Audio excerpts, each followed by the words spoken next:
Hello there, my sleepy wasteland wanderers.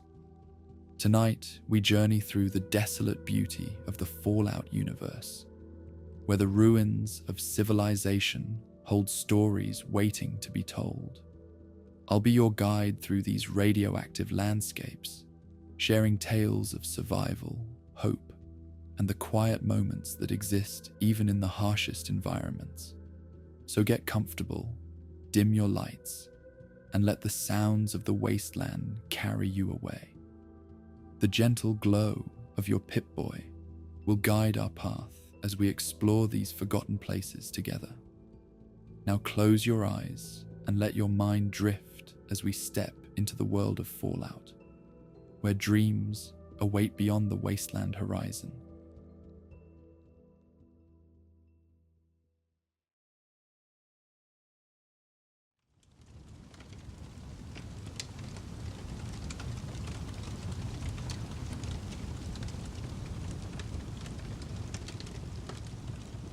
Dawn broke over the Commonwealth in gentle increments, painting the wasteland with subdued hues of amber and rose.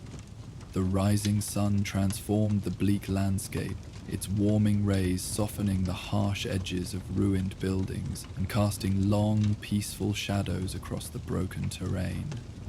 The distant silhouette of a radio relay tower stood stark against the brightening sky, its metal framework leaning slightly after centuries of neglect, yet remarkably intact compared to most pre-war structures. Along a winding path that climbed the gentle slope of the hill, a small squad of Brotherhood of Steel soldiers moved with measured precision. Their power armor gleamed dully in the early morning light, the steel polished not for vanity, but from the diligent maintenance that characterized the Brotherhood's reverence for technology. The squad consisted of 4 figures, 3 knights in their distinctive T-60 armor, and a scribe whose lighter field outfit allowed greater dexterity for the technical work that would be required. Knight Sergeant Durand led the group, her power armor painted with the subtle markings of her rank, and decorated with a single red stripe across the left pauldron, recognition of exceptional service during the Brotherhood's expansion into the Commonwealth. She moved with the practiced efficiency of a veteran soldier, each step purposeful yet unhurried. The helmet of her power armor remained tucked under one arm, allowing her to better appreciate the morning air, a brief luxury before the day's work began. Relay station should be just beyond that ridge, she noted, her voice carrying the confident authority that had earned her command of this specialized recovery team. Scribe Watkins picked up the signal fragments 3 days ago. Weak but definitely pre-war military band. Scribe Arlen Watkins nodded in acknowledgement, adjusting the technical pack strapped across his shoulders. Unlike the knights, his outfit consisted of reinforced field scribe armor, offering protection while allowing the mobility needed for delicate technical work. His eyes constantly scanned their surroundings, but his attention seemed divided between potential threats and the fascinating technological remnants that littered the Commonwealth. The signal patterns matched those used by the military's emergency broadcast network, he confirmed, his tone reflecting the measured enthusiasm of a scholar approaching a potentially significant discovery.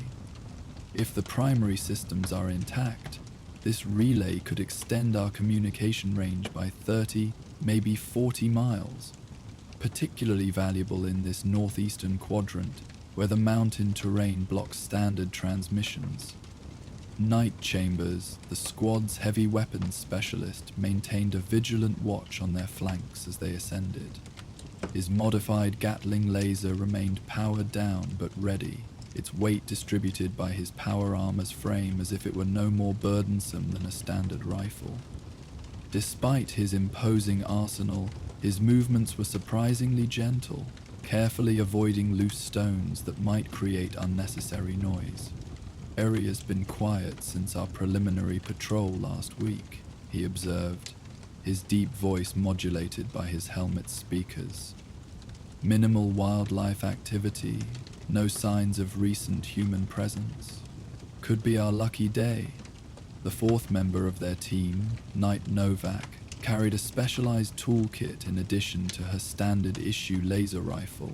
Her power armor bore the subtle modifications of a field technician, reinforced articulation in the gauntlets for finer manipulation, and additional power coupling capacity to interface with external systems if needed.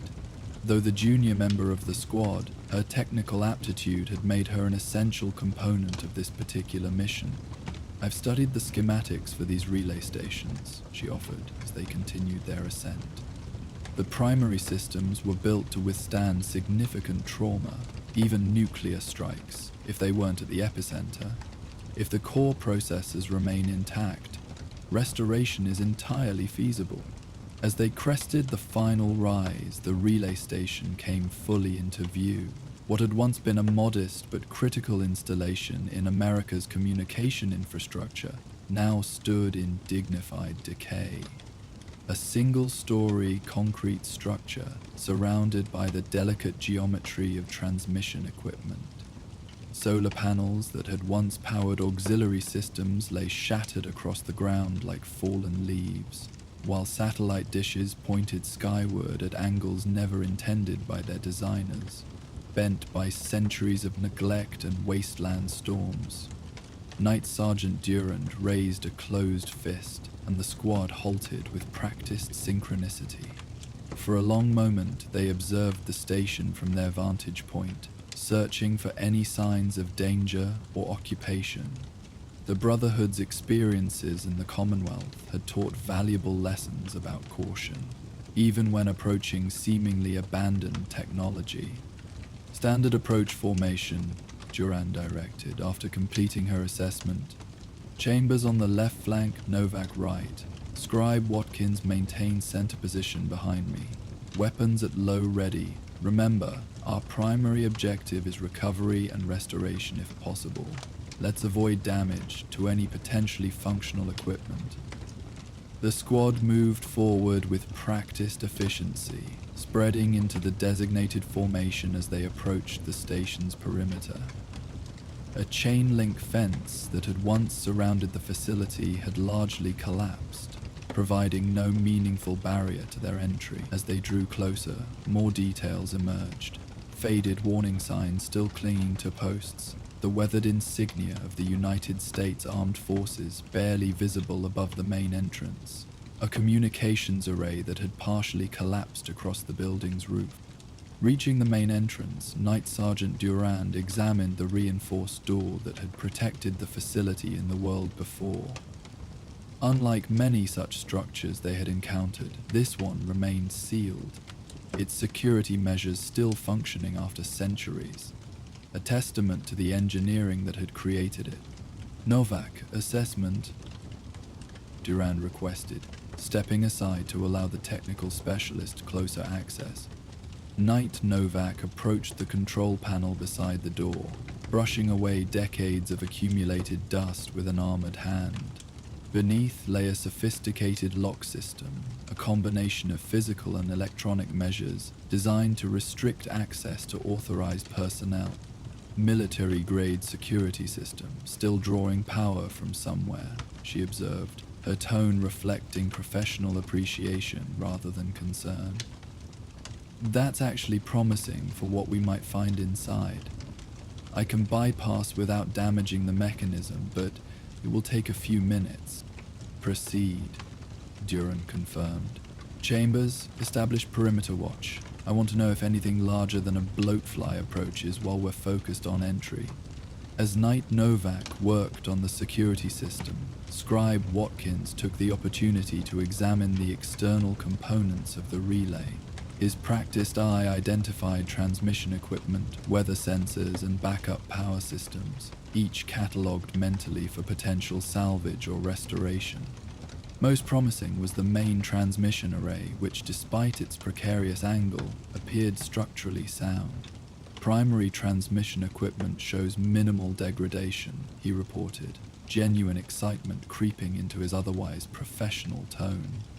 "If the interior systems match this condition, we may have found exactly what we were hoping for."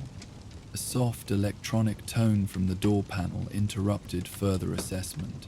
Knight Novak stepped back as the security system processed her technical override. "Access granted," she announced with quiet satisfaction. Security protocols recognized Brotherhood access patterns as authorized military personnel. The system's adaptive algorithms are still functional. Impressive after all this time. The reinforced door slid open with a surprisingly smooth operation, revealing a darkened interior beyond. The air that escaped carried the distinct staleness of long-sealed spaces, but lacked the moldy dampness that characterized most ruins. This facility had remained properly sealed against the elements, another promising sign for their mission. Night Sergeant Durand activated her helmet light, illuminating the entrance corridor with a soft beam that revealed walls still bearing their original paint, floor tiles remarkably intact, and ceiling panels that had resisted the collapse common to most pre-war structures. "Chambers, maintain exterior watch for now," she directed. "The rest of us will conduct preliminary interior assessment. Standard sweep pattern, priority on identifying functional systems and any potential hazards." The interior of the relay station unfolded before them as they advanced cautiously down the main corridor. Unlike the chaotic destruction that defined most Commonwealth ruins, this facility showed primarily the effects of abandonment rather than violence or looting. Dust-covered surfaces undisturbed for centuries. Chairs remained positioned at workstations as if their occupants had simply stepped away momentarily. Coffee mugs and personal items creating a poignant tableau of the world that had ended abruptly. As they moved deeper into the facility, their helmet lights revealed a layout typical of military communication outposts. A central operations room surrounded by auxiliary spaces for equipment maintenance, personnel quarters, and storage. Most doors stood open, some frozen in position where power had failed during evacuation attempts. "Operations Center should be straight ahead," Scribe Watkins noted, consulting the architectural reference guides he had studied before the mission. "If any systems remain functional, that's where we'll find them." The operations center revealed itself to be a circular room dominated by a central console arrangement. Unlike the orderly abandonment evident in other areas, this space showed signs of hasty evacuation. Chairs overturned, papers scattered across consoles, a coffee pot shattered on the floor, near what had once been a small refreshment station. Most promising, however, were the subtle indicators of dormant rather than dead technology. Standby lights that still blinked on certain equipment panels, the faint hum of systems in low power mode, monitoring screens that displayed error messages rather than blank darkness. Scribe Watkins moved immediately to the main control console, his expression reflecting the reverent excitement the Brotherhood reserved for preserved technology. His fingers brushed away dust from what appeared to be the primary system interface, revealing functional controls beneath.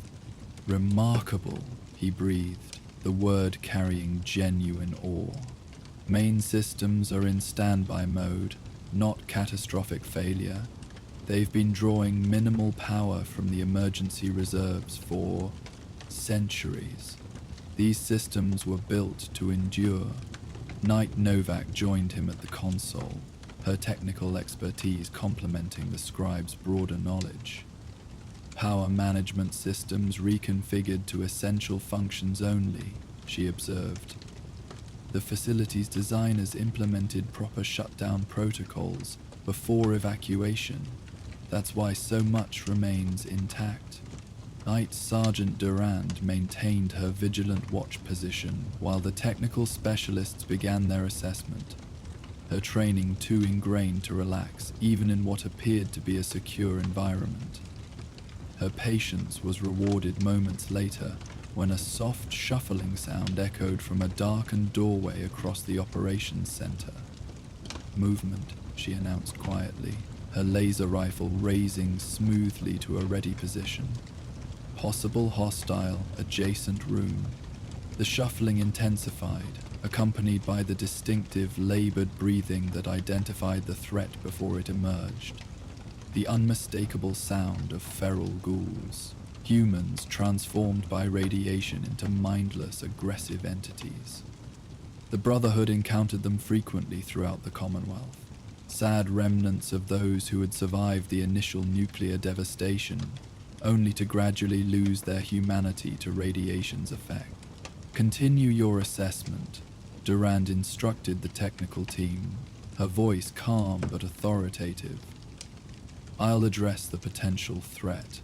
Novak, be prepared to assist if necessary. The first feral ghoul emerged from the darkened doorway moments later.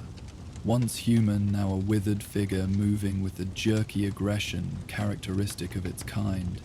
Its tattered clothing suggested it had once been facility staff, perhaps trapped during the evacuation, transformed slowly over decades of radiation exposure into its current state. Before it could fully enter the operations center, Night Sergeant Durand fired a single, precise shot from her laser rifle. The beam struck with surgical accuracy, reducing the threat to ash with minimal collateral effect on the surrounding equipment. The Brotherhood's training emphasized such precision specifically to protect valuable technology during necessary combat operations. Two more ferals emerged in quick succession, drawn by the commotion. Knight Novak smoothly transitioned from her technical work to a defensive position, her own rifle adding to Durand's response. Together, they eliminated the immediate threats with disciplined fire, each shot carefully placed to prevent damage to the surrounding equipment. Room clear, Durand announced after several moments of watchful silence. Novak, verify no additional hostiles in that section. I'll maintain overwatch here. Knight Novak moved with practiced efficiency to clear the adjacent room, once a staff break area, now bearing the scattered remnants that suggested it had served as a makeshift shelter during the facility's final days. Her methodical sweep revealed no additional threats, only the sad evidence of long-ago desperation. Area secure, she reported upon returning. Appears to have been staff quarters where survivors attempted to shelter. No additional hostiles present.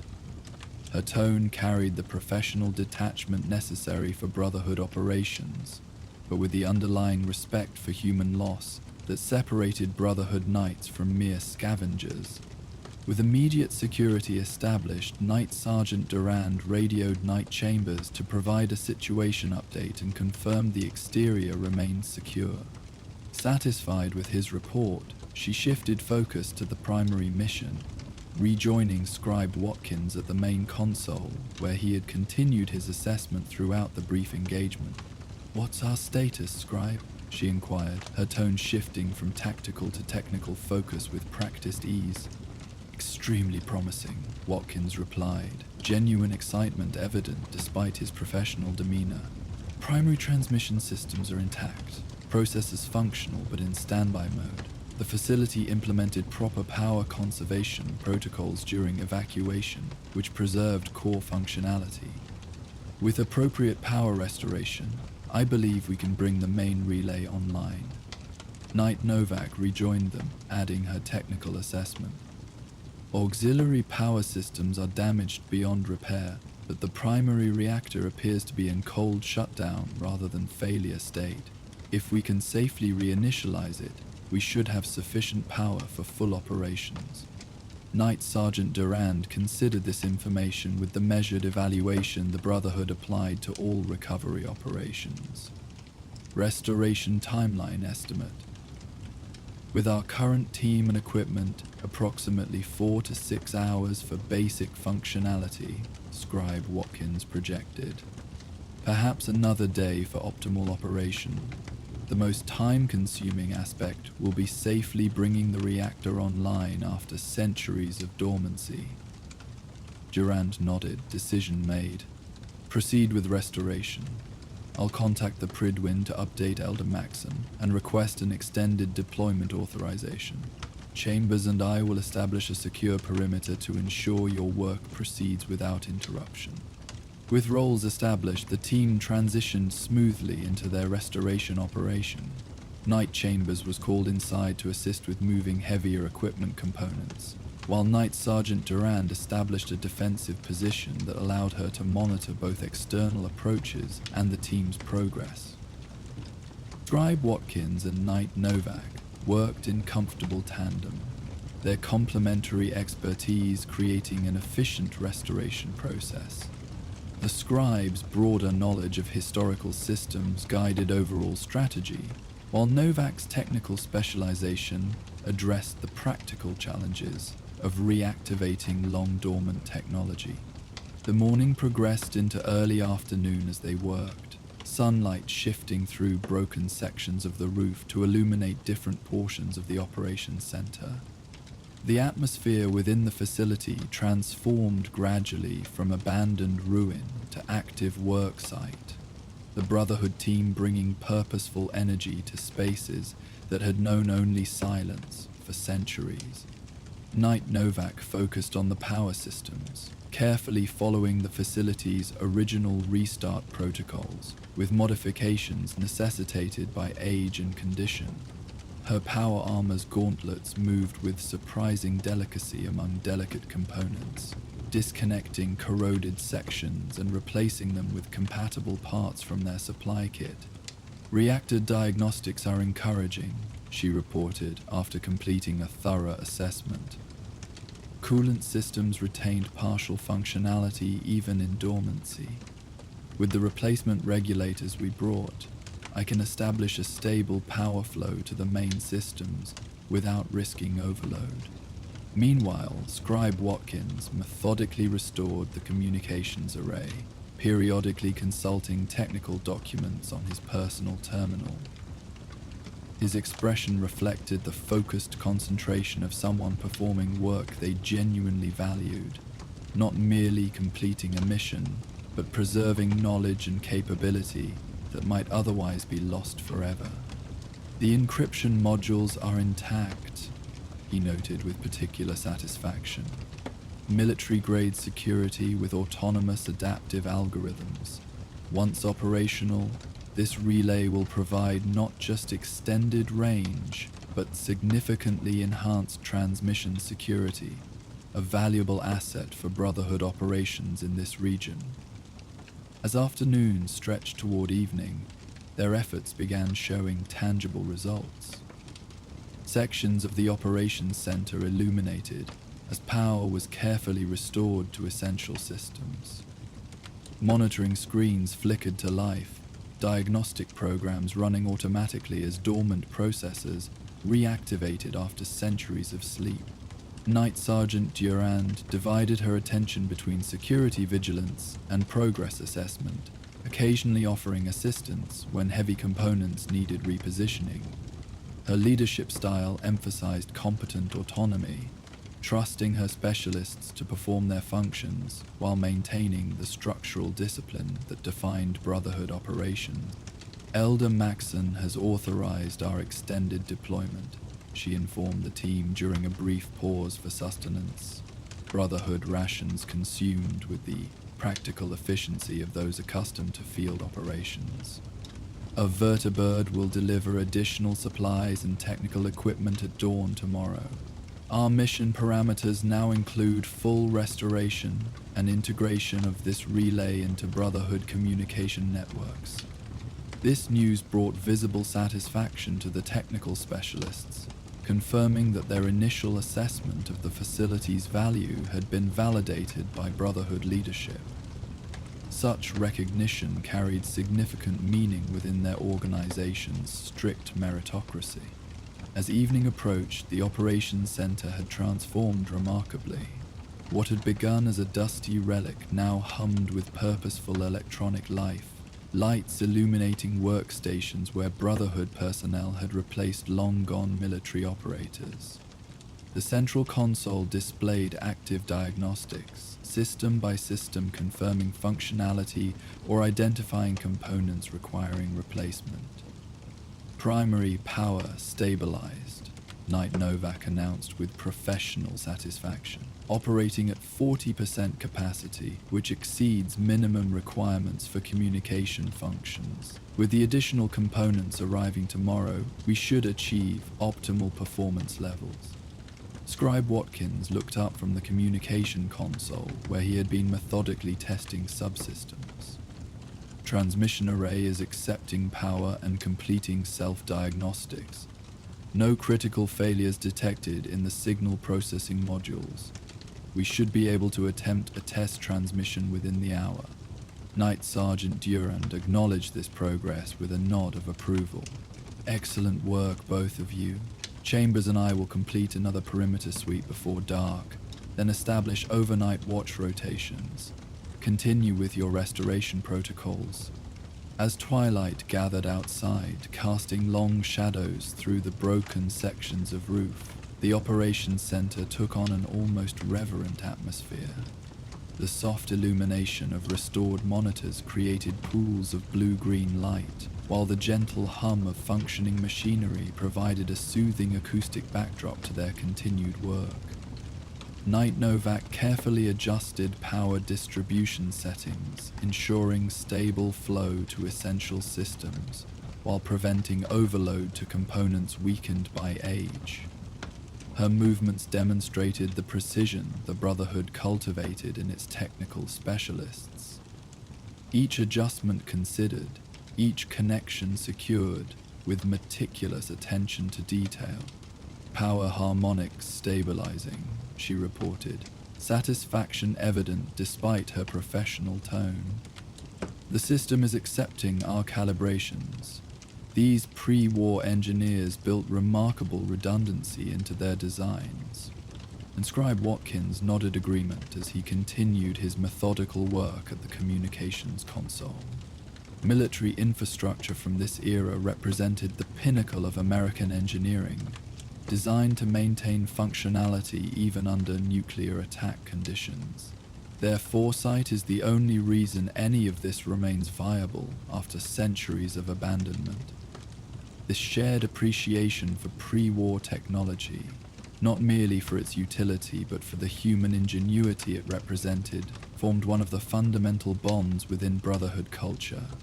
While outsiders might see only their military discipline or resource acquisition, at the Brotherhood's core lay this reverence for human achievement and determination to preserve it from being lost forever to entropy or misuse. As night settled fully over the Commonwealth, Knight Sergeant Durand and Knight Chambers returned from their security sweep, reporting no signs of hostile activity in the vicinity. Watch rotations were established, ensuring continuous security while allowing team members necessary rest periods. The operations center adopted a quieter rhythm, restoration work continuing at a more measured pace, appropriate for precision tasks under limited lighting. I believe we're ready for an initial transmission test, Scribe Watkins announced eventually, looking up from the communication console where diagnostic programs had completed their evaluation cycles. Short range only for this first attempt, until we can verify signal integrity and security protocols. Knight Sergeant Durand nodded approval. Proceed with the test. Target the Cambridge Police Station frequency for initial contact. The significance of this moment was not lost on any team member.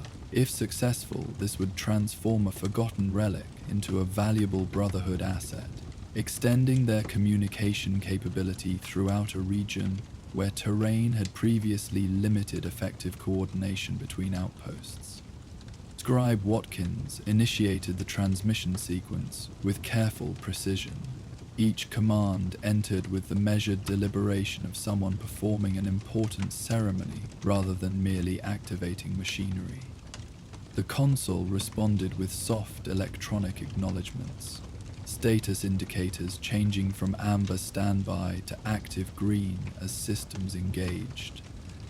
Transmission initiated, he reported, adjusting monitoring parameters to evaluate signal quality.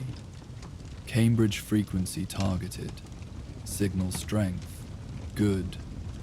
Encryption protocols, engaged and stable. Awaiting response. For several moments, only the background hum of equipment filled the operations center as they waited. Then, with a clarity that brought visible satisfaction to the technical specialists, a response came through the speakers. The distinctive voice of Knight Rice acknowledging their transmission from the Cambridge outpost. Cambridge station receiving. Signal strength excellent. Security verification confirmed. Identified transmission source. Knight Sergeant Durand stepped forward, placing a hand on Scribe Watkins' shoulder in silent acknowledgement of his achievement before responding directly. Cambridge Station, this is Recovery Team Delta at grid coordinate Echo 7. We have successfully reactivated the relay station designated November Sierra 441. Initial transmission test confirms functionality. Please inform Paladin Dance that Phase 1 restoration is complete ahead of projected timeline. The response came with increased animation, the significance clearly recognized by their Brotherhood colleagues at Cambridge. Understood, Delta Team. That's excellent news. Paladin Dance requests transmission of preliminary technical assessment for review. Cambridge Station standing by. As Scribe Watkins began compiling the requested technical data for transmission, Knight Sergeant Durand turned to her team, allowing herself a rare smile of genuine satisfaction. Outstanding work, all of you. What we've accomplished here today will significantly enhance Brotherhood operations throughout the Commonwealth. This relay will serve as a vital communication link between our outposts and the Pridwen, improving coordination and ultimately advancing our mission to secure dangerous technology and protect the people of the Commonwealth. The team received this recognition with the quiet pride characteristic of Brotherhood personnel. Satisfaction in mission accomplishment rather than individual accolade, though the personal acknowledgement from a respected commander carried meaningful weight within their organizational culture. As the night deepened around the relay station, their work transitioned to a more sustainable pace. Watch rotations continued, ensuring security while allowing team members to rest in preparation for the next day's continued restoration. The operations center settled into a peaceful rhythm. The soft hum of functioning equipment, occasional quiet conversations as technical observations were shared, the gentle click of keys as documentation was updated. Knight Sergeant Durand found a moment to step outside, gazing across the Commonwealth landscape, now visible primarily as darker shadows against the star-filled sky. From this elevated position, the relay tower cast its own shadow in the moonlight, no longer a forgotten relic, but restored to purpose through Brotherhood determination and expertise. The mission exemplified what she valued most about the Brotherhood of Steel, not merely their military capability, but their fundamental purpose of preserving humanity's technological achievements while protecting people from its most dangerous implementations. Today, they had reclaimed not just a relay station, but a connection to the world that had been lost, transforming abandonment into renewal. Returning inside, she found her team continuing their work with the steady dedication that characterized Brotherhood personnel. Knight Novak carefully optimizing power distribution systems for overnight operation. Scribe Watkins documenting successful transmission parameters for inclusion in the technical database. Knight Chambers maintaining vigilant watch while conducting weapon maintenance with practiced precision. I recommend we implement rest rotations, Durand suggested. Practical leadership considering their extended mission timeline. 2-hour shifts overnight. The Vertibirg arrives at 700 with additional supplies and technical components. We'll need fresh focus for Phase 2 restoration. The team acknowledged this direction with professional efficiency, establishing rotation schedules that would maintain essential functions while allowing necessary rest. The operations center adapted to this night configuration. Lighting reduced to minimum requirements, systems set to standby where possible to conserve power, monitoring programs running autonomously to alert watch personnel of any anomalies. As the Commonwealth night deepened toward midnight, the relay station settled into a gentle operational hum.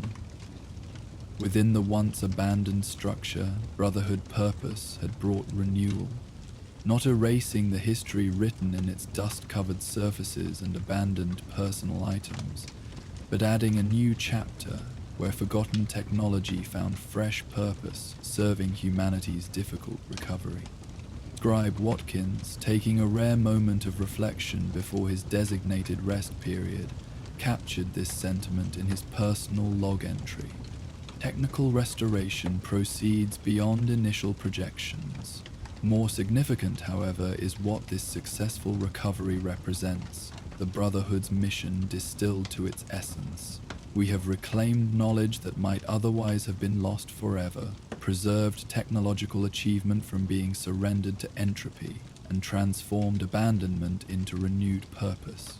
Ad Victoriam through preservation and restoration rather than conquest. This, to me, represent the Brotherhood at its finest. Outside, the Commonwealth night continued its peaceful progress toward dawn, stars wheeling slowly overhead as they had for centuries before and would for centuries after.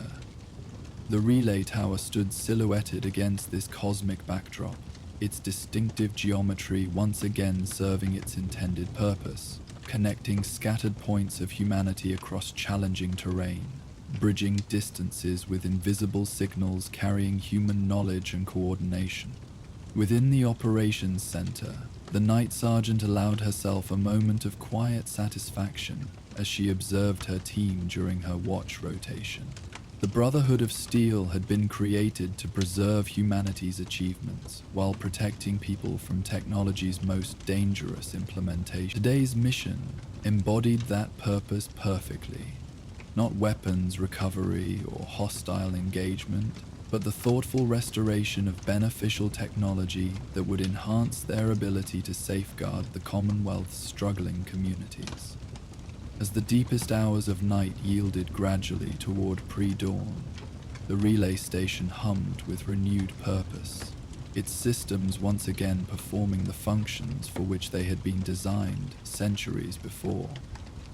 Brotherhood discipline and expertise had transformed abandonment into function, decay into renewal, silence into communication. A small victory perhaps in the vast challenge of rebuilding from nuclear devastation, but significance rarely lay in single dramatic moments, rather in the patient accumulation of such recoveries, preservations, and restorations. When dawn eventually arrived, painting the Commonwealth once more in gentle amber light, the relay station stood transformed from the abandoned ruin they had approached the previous morning. Now it hummed with purpose, lights indicating active systems, the operations center staffed by Brotherhood personnel continuing the methodical work of full restoration. The distinctive sound of vertibird rotors announced the arrival of additional supplies and technical components, right on schedule at 700. As Night Sergeant Durand stepped outside to coordinate the delivery, she paused briefly to observe the relay tower now standing proud against the morning sky. No longer a relic, but an active Brotherhood asset, once again connecting humanity across the broken landscape of the Commonwealth. While the newly restored relay station continued to strengthen Brotherhood communications across the Commonwealth, miles away, a small patrol of knights in gleaming power armor moved along a dusty trade route, their laser rifles held ready as they tracked signs of raider activity threatening an important caravan path. As the knights established a defensive position near a highway rest stop, preparing to protect innocent travelers from wasteland predators, their commitment to safeguarding civilians was about to be tested.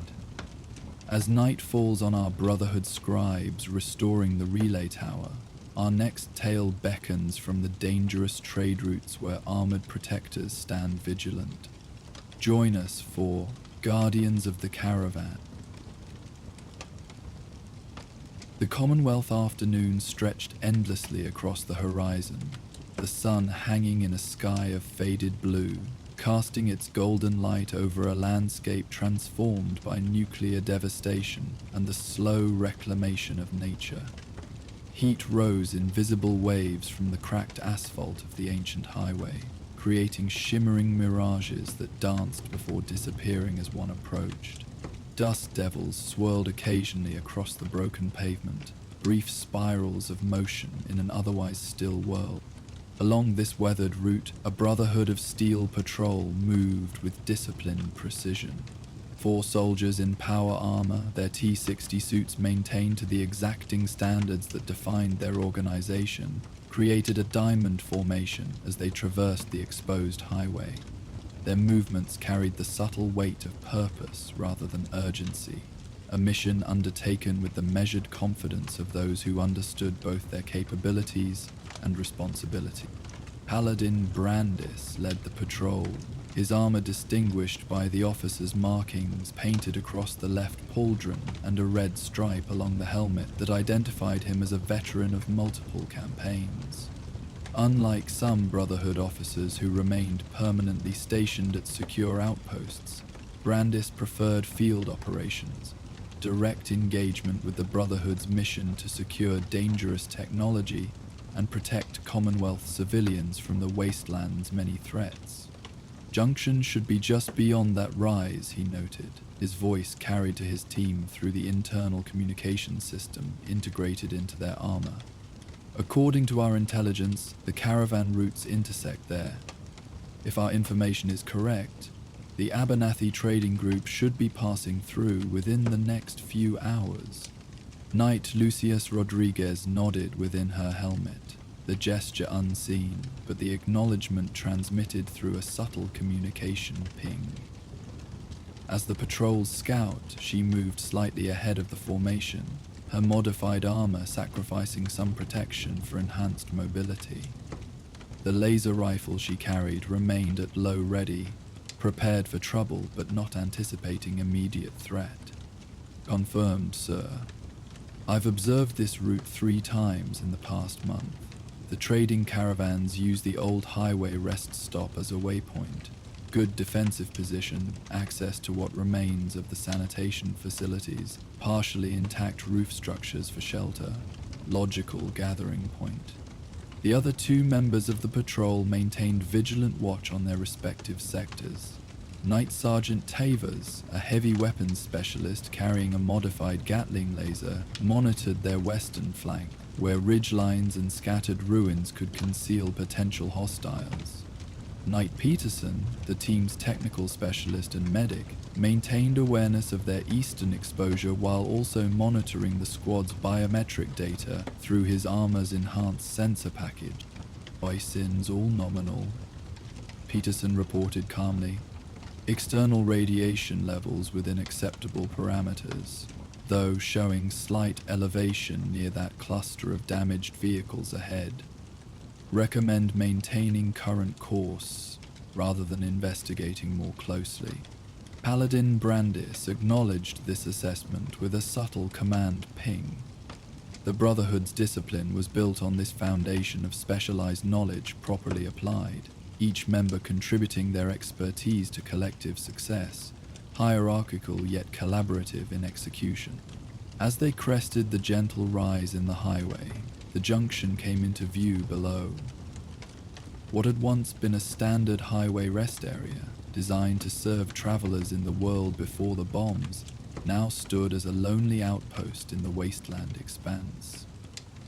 The main building remained partially intact, its concrete construction having withstood the centuries better than many structures. Canopies that had once sheltered fueling stations had long since collapsed, their twisted metal frameworks resembling abstract sculptures against the dusty landscape. The patrol halted at Brandis's signal, taking position behind the highway guardrail that offered minimal but useful cover while they assessed the location from elevation. Each member automatically established observation of their assigned sectors, power armor shifting with remarkably little noise as they knelt or braced against available structure. No immediate signs of hostile presence, Rodriguez reported after completing her preliminary assessment. Building shows evidence of recent habitation, controlled fire pit near the western wall, organized refuse disposal rather than scattered debris. Consistent with caravan usage rather than raider occupation. Agreed, Brandis confirmed. However, I'm noting disturbed earth patterns approximately 200 meters south along the approach route. Boot prints, multiple individuals moving in staggered formation rather than trade caravan column. Consistent with raider tactical approach rather than traveler movement. Night Sergeant Tavers adjusted his position slightly, bringing his enhanced optics to bear on the indicated area. Confirmed, sir. Distinct boot patterns from at least 6 individuals. Depth and spacing suggesting armed personnel carrying moderate equipment loads. Traces of dragged material, possibly communication wire or trap components. This assessment transformed their mission parameters from routine patrol to potential intervention. The Brotherhood of Steel maintained complex relationships with the Commonwealth's varied factions, but their stance regarding raiders was unequivocal. Such predatory bands represented both a threat to civilian welfare and often misused salvage technology.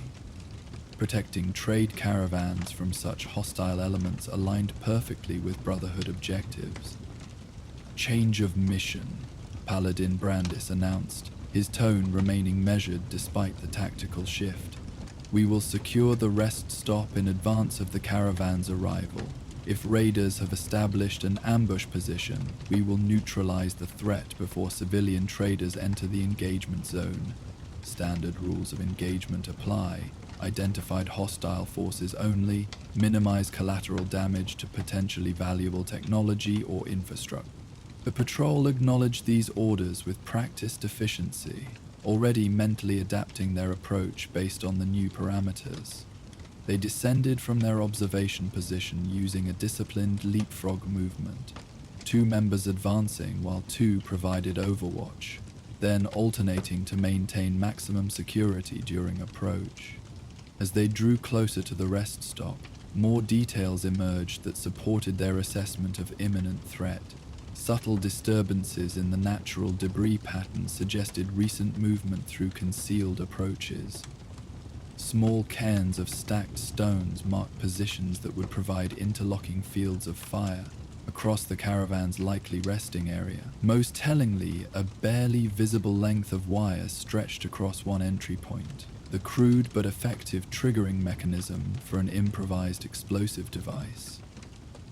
Knight Peterson identified this last hazard, immediately signaling the patrol to halt while he conducted assessment. Explosive device emplaced at primary entrance, he reported, his enhanced sensors analyzing the crude but dangerous trap. Pressure chinkered, connected to what appears to be a modified fragmentation mine, supplemented with collected shrapnel. Designed for maximum personnel casualties rather than structural damage. I can disarm without triggering. Proceed, Brandis directed. Rodriguez, establish overwatch. Tavers, prepare for potential contact. If they've set traps, they're likely monitoring them. While Peterson carefully approached the explosive device, the remainder of the patrol established security positions with overlapping fields of fire. The Brotherhood's training emphasized measured response rather than overwhelming force. Precision application of superior technology and tactical discipline rather than indiscriminate firepower. Peterson worked with remarkable delicacy despite his power armor, specialized gauntlet modifications allowing fine manipulation that would normally be impossible with such equipment.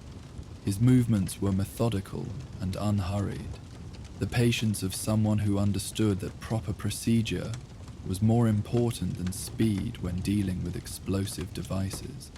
Firing mechanism disconnected, he reported after several moments of careful work.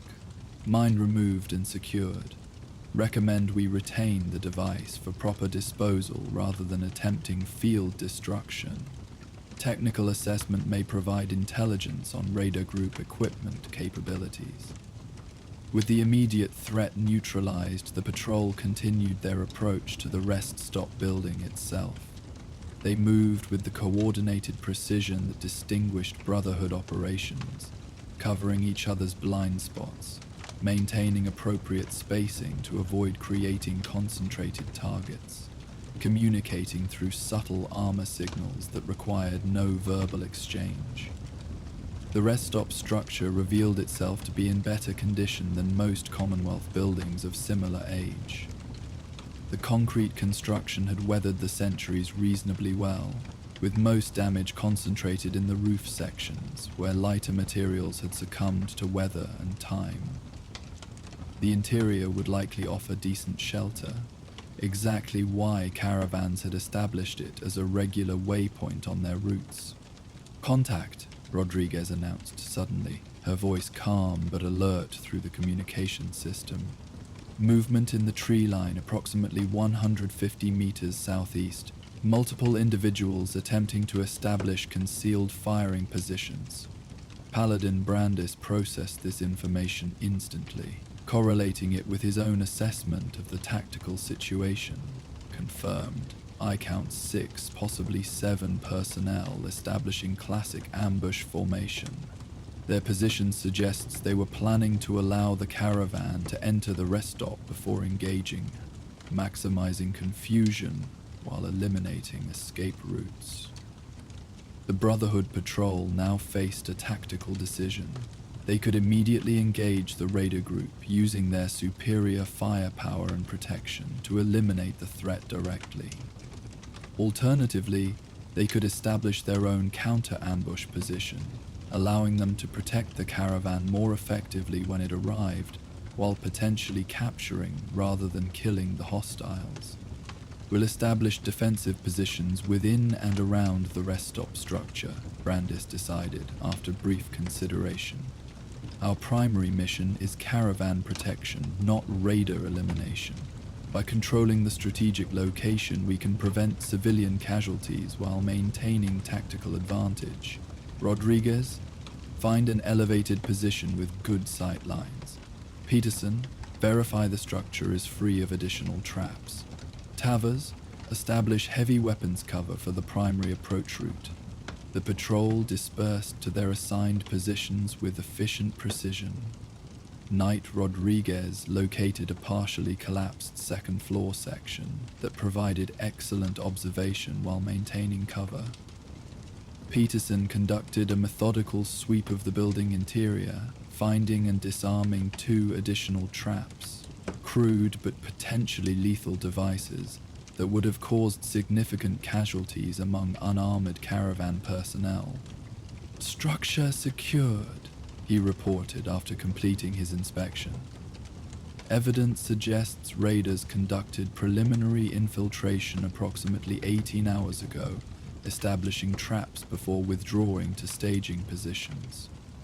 They've clearly been monitoring caravan movements and established a deliberate ambush rather than opportunistic interception. This information added concerning dimension to the situation. While many raider activities in the Commonwealth were impulsive or poorly organized, this group demonstrated troubling levels of forethought and tactical planning. Such methodical hostility represented a more significant threat to regional stability and civilian safety. Exactly the type of situation where Brotherhood intervention was most justified. With their defensive preparation complete, the patrol settled into watchful readiness, the disciplined patience that defined professional soldiers, in contrast to the wasteland's more impulsive combatants. Their power armor environmental systems regulated temperature despite the afternoon heat, allowing undiminished alertness while waiting for either caravan arrival or raider movement. The wasteland afternoon stretched onward, shadows gradually lengthening as the sun continued its arc toward the western horizon. Wildlife occasionally moved through distant sections of the landscape, rad stags cautiously approaching water sources before retreating to safer territory, bloatflies pursuing their mindless patterns through the air, a lone Brahmin that had apparently separated from domestication, returning to its feral state. Movement on the northern approach, Rodriguez reported eventually, her elevated position providing earliest detection capability. Caravan formation consistent with expected Abernathy trading group. 2 Brahmin pulling cargo wagons, approximately 8 personnel in standard travel formation. Estimated arrival in 15 minutes at current pace. Paladin Brandis acknowledged this information with a thoughtful hum. Raider positions remain unchanged. They appear to be waiting for the caravan to enter the rest stop before initiating their ambush. We'll allow the traders to approach normally. No signals that might alert the raiders to our presence. Once the civilians are within our security perimeter, we'll initiate contact and neutralize the threat if diplomatic resolution proves impossible. As the caravan drew closer, more details became visible. 2 heavily laden Brahmin pulled wooden carts constructed from salvaged materials, their dual heads moving in different directions as though perpetually disagreeing about which potential threat deserved more attention. The traders themselves matched Rodriguez's initial count, 8 individuals with the weathered appearance common to those who traveled Commonwealth routes regularly. Their leader appeared to be a woman in her late 40s, her practical leather armor reinforced at crucial points with metal plates, a weathered shotgun carried with the comfortable familiarity of someone who had relied on it for years. The others presented similar practical appearances, armed but not heavily so, their weapons and equipment suggesting defensive capability rather than aggressive intent. Caravan verified as Abernathy affiliated, Rodriguez confirmed after studying them through enhanced optics. I recognized their security lead from previous Brotherhood coordination efforts. They maintain generally positive relations with our Cambridge outpost, providing agricultural supplies in exchange for occasional tactical support. This information reinforced the appropriateness of their intervention. The Brotherhood maintained pragmatic relationships with productive Commonwealth settlements, particularly those contributing to regional stability through legitimate trade rather than exploitation. Protecting such operations aligned perfectly with their strategic objectives for the region. As the caravan reached the rest stop's perimeter, they established their standard rest configuration. Brahmin positioned near what remained of concrete barriers, personnel establishing a loose defensive perimeter while others began preparing an evening meal. Their routine suggested this location had indeed served as a regular waypoint without previous incident. The predictability that had unfortunately made them vulnerable to the planned ambush. Paladin Brandis waited until the caravan had fully entered the security zone before revealing the Brotherhood presence. He emerged from his concealed position within the main building, power armor immediately drawing attention from the caravan personnel. Their reactions displayed initial alarm, quickly moderated by recognition of Brotherhood markings rather than raider iconography. Abernathy Trading Company, Brandis addressed them, his external speakers projecting his voice clearly but not excessively. I am Paladin Brandis, Brotherhood of Steel. My patrol has identified a raider ambush position targeting your caravan. We've secured the rest stop and neutralized existing traps. Please continue your normal routines to avoid alerting the hostiles to our presence. We will ensure your safety. The caravan leader approached after a moment of understandable surprise, her expression shifting from alarm to cautious relief. Maya Abernathy, she introduced herself with a respectful nod. Wasn't expecting Brotherhood presence this far from your usual patrol routes. Appreciate the warning and protection. How many hostiles are we dealing with? A approximately 7 raiders established in concealed positions southeast of our location, Brandis explained, respecting her professional inquiry with direct information. They've demonstrated unusual tactical sophistication, pre-placed traps, coordinated firing positions, deliberate planning rather than opportunistic aggression. Once your personnel are secure, we intend to neutralize the threat. Maya processed this information with the pragmatic assessment of someone accustomed to wasteland dangers. Sounds like the Harper gang. They've been hitting caravans along the western routes for the past month. Unusual for them to operate this far east, though. She gestured toward her people, who had continued establishing their rest position while maintaining heightened awareness. We've got some decent fighters, can provide supporting fire if needed. Brandis appreciated the offer but shook his head slightly. Your assistance is welcome but unnecessary. Brotherhood equipment and training is specifically designed for this type of engagement. The most effective support you can provide is ensuring your personnel remain within the secured perimeter, minimizing our concern for civilian positioning during the operation. With the civilians informed and positioned for maximum protection, Brandis returned to his patrol's communication channel. Initiate contact protocol. Rodriguez, prioritize any hostiles indicating leadership status or carrying heavy weapons. Tavers, suppressive fire across their withdrawal route once engagement begins. Peterson, maintain position to ensure no hostiles breach civilian perimeter if action disperses their formation.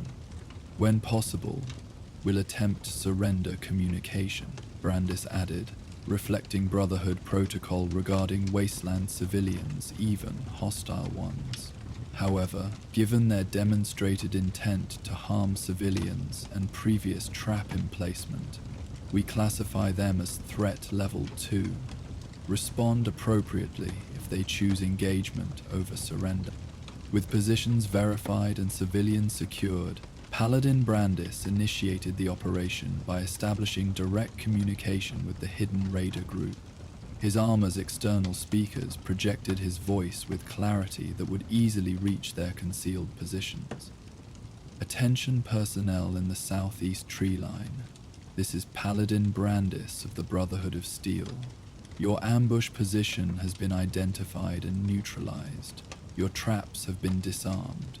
You are surrounded by Brotherhood forces with superior positioning and firepower. Surrender immediately, and you will receive fair treatment according to Brotherhood protocols. The response came after a brief pause, a moment of clear surprise followed by the familiar hostility of raider communication. Brotherhood? This far from your territory? The voice carried the distinctive aggression common to raider leaders. You've got no claim on this route. We've been working this area for months.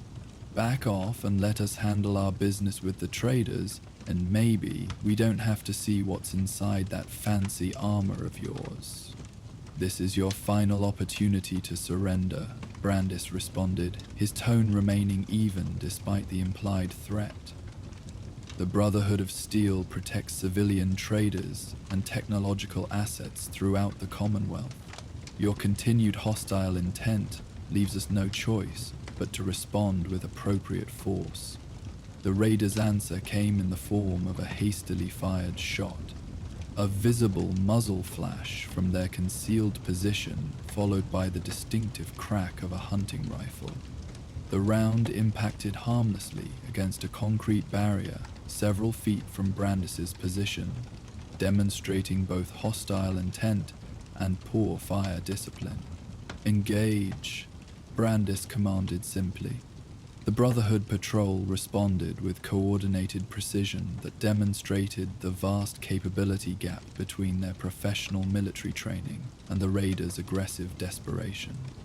Knight Rodriguez initiated the response, her elevated position allowing her to target the raider leader with a single, precisely placed laser shot that transformed threat into ash, with minimal collateral effect. Knight Sergeant Tabers followed immediately, his Gatling laser establishing a disciplined suppression pattern across the raiders' most likely withdrawal route. The distinctive hum of the weapon's capacitors charging was followed by the controlled release of energy. Not the wild spraying typical of wasteland combat, but measured bursts placed to contain rather than merely destroy. The raiders' coordinated ambush plan disintegrated into disorganized reaction. Two attempted to establish return fire, their bullets sparking ineffectually against Brotherhood armor or embedding in the concrete structure that provided additional protection. Three others broke cover, attempting to withdraw to secondary positions, but exposed themselves to Knight Peterson's carefully placed shots in the process. The entire engagement had unfolded in less than 30 seconds. The raiders' months of predatory success against unprotected caravans providing no effective preparation for confronting Brotherhood capabilities. Their remaining tactical options dwindled rapidly as Tavers adjusted his suppression fire to further restrict movement paths. "Attention remaining personnel," Brandis broadcast again. "Your position is untenable. 4 of your group have been neutralized. Surrender immediately or share their fate." From within the secured perimeter, the caravan personnel watched with expressions ranging from relief to amazement. For many Commonwealth residents, Brotherhood operations represented theoretical protection rather than directly witnessed capability. The precise application of overwhelmingly superior technology against wasteland predators represented exactly the security the Brotherhood offered to those who accepted their presence in the region. After tense moments of silence, a voice called from the remaining concealed position. "Don't shoot! I'm dropping my weapon!" A rifle barrel appeared above a fallen tree trunk, clearly held by the barrel before being tossed aside. Slowly, a figure emerged with hands raised. A younger man with the weathered appearance and mismatched leather armor typical of Commonwealth raiders, but lacking the exaggerated spikes and grotesque trophies displayed by more extreme factions. "Peterson, secure the prisoner," Brandis directed. "Standard protocols. Rodriguez, maintain overwatch in case this is deception. Tavers, continue suppression until we've confirmed no additional hostiles remain in effective range." Knight Peterson approached the surrendering raider with appropriate caution, his laser rifle maintained at ready position while he conducted a thorough search for concealed weapons or explosive devices. Finding several knives and a small pipe pistol strapped to the raider's ankle, he secured the prisoner's hands with field restraints before escorting him to the Brotherhood perimeter. "Area clear," Rodriguez confirmed after several minutes of careful observation.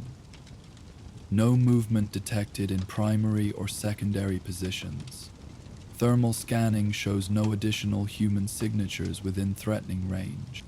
Paladin Brandis acknowledged this assessment with a professional nod. "Stand down to security posture 2, maintain perimeter awareness, but primary threat is neutralized. Peterson, begin prisoner processing and preliminary interrogation. Tavers, conduct sweep of neutralized hostile positions for intelligence gathering and technology recovery." The Brotherhood patrol transitioned smoothly from active engagement to security operations, their discipline undiminished by the successful resolution of immediate threat. Unlike wasteland combatants who might celebrate victory with diminished vigilance, Brotherhood protocol emphasized continuous readiness appropriate to conditions, another factor that distinguished them from the Commonwealth's more chaotic factions. Maya approached once the situation had clearly stabilized, her expression reflecting genuine appreciation. "Thank you, Paladin. That group has hit 3 caravans in the past month, killed 6 traders and wounded a dozen more. Settlements have been struggling with reduced supply lines because of the threat. Your intervention means more than just saving my people today." Brandis acknowledged her gratitude with a respectful inclination of his helmet. The Brotherhood of Steel exists to preserve beneficial technology and protect Commonwealth civilians from those who would prey upon them. Your trading operations contribute to regional stability, which aligns with our strategic objectives. This intervention serves both our purposes. As evening approached, the situation transformed from tactical engagement to more routine operations. The caravan personnel continued their original rest plans, though with noticeably lighter spirits now that the threat had been eliminated. Brotherhood patrol members maintained security while also conducting methodical assessment of recovered raider equipment and interrogation of their prisoner. Knight Peterson reported his findings to Paladin Brandis as sunset painted the Commonwealth in gentle orange hues. Prisoner provides consistent account of raider operations. Group of 11 total, with 4 currently absent on separate assignment, led by individual called Harper, neutralized during our initial engagement. They've been systematically targeting trading routes for approximately 3 months, gradually expanding territory eastward from original base near Walden Pond. Their equipment? Brandis inquired, continuing the debriefing with methodical thoroughness. Primarily typical wasteland weaponry, pipe weapons, hunting rifles, limited ammunition. However, they possessed unusual quantities of explosive components and technical traps. The prisoner indicates they recently raided a gunner outpost, acquiring military-grade mines and communication equipment. This explains the sophistication of their ambush preparations. Night Sergeant Tavers returned from his sweep of the raider positions, carrying a small container of recovered items. Site secure, sir. Recovered 7 functional firearms, limited ammunition, and these.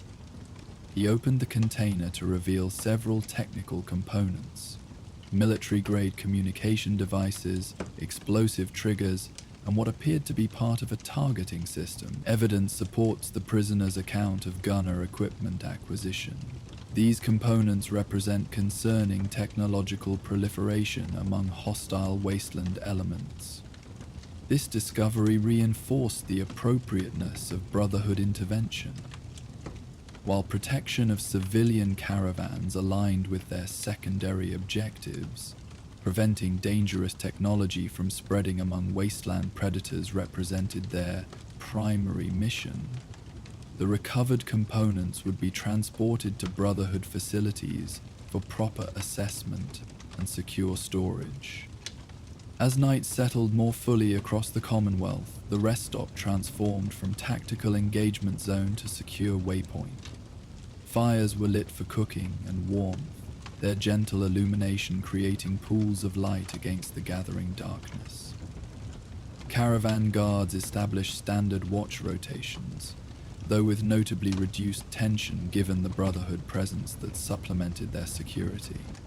The Brotherhood patrol integrated with this routine, maintaining professional vigilance while engaging in measured conversation with the caravan personnel. This interaction served both diplomatic and intelligence purposes, strengthening cooperative relationships while gathering valuable information about conditions in settlements beyond regular Brotherhood patrol routes.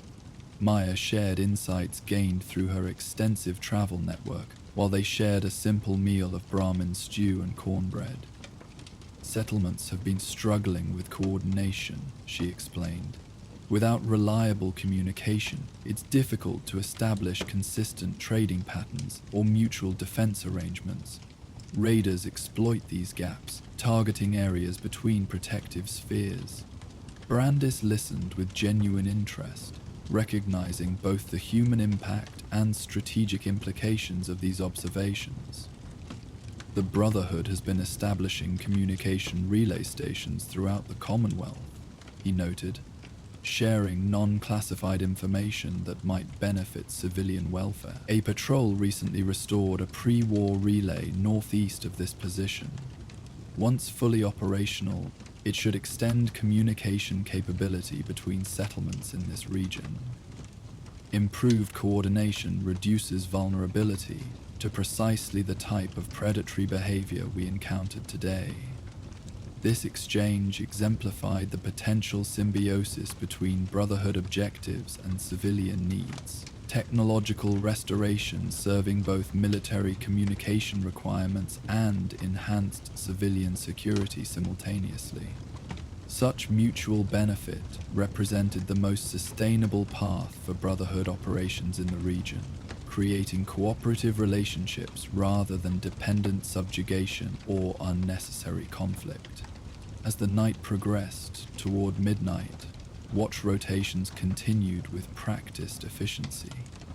Brotherhood patrol members maintained their disciplined vigilance, power armor systems allowing undiminished alertness despite the hour, environmental regulation preventing the fatigue that would affect unaugmented personnel in similar conditions. Caravan guards supplemented this security from their positions, creating overlapping observation that virtually guaranteed advance warning of any potential threat.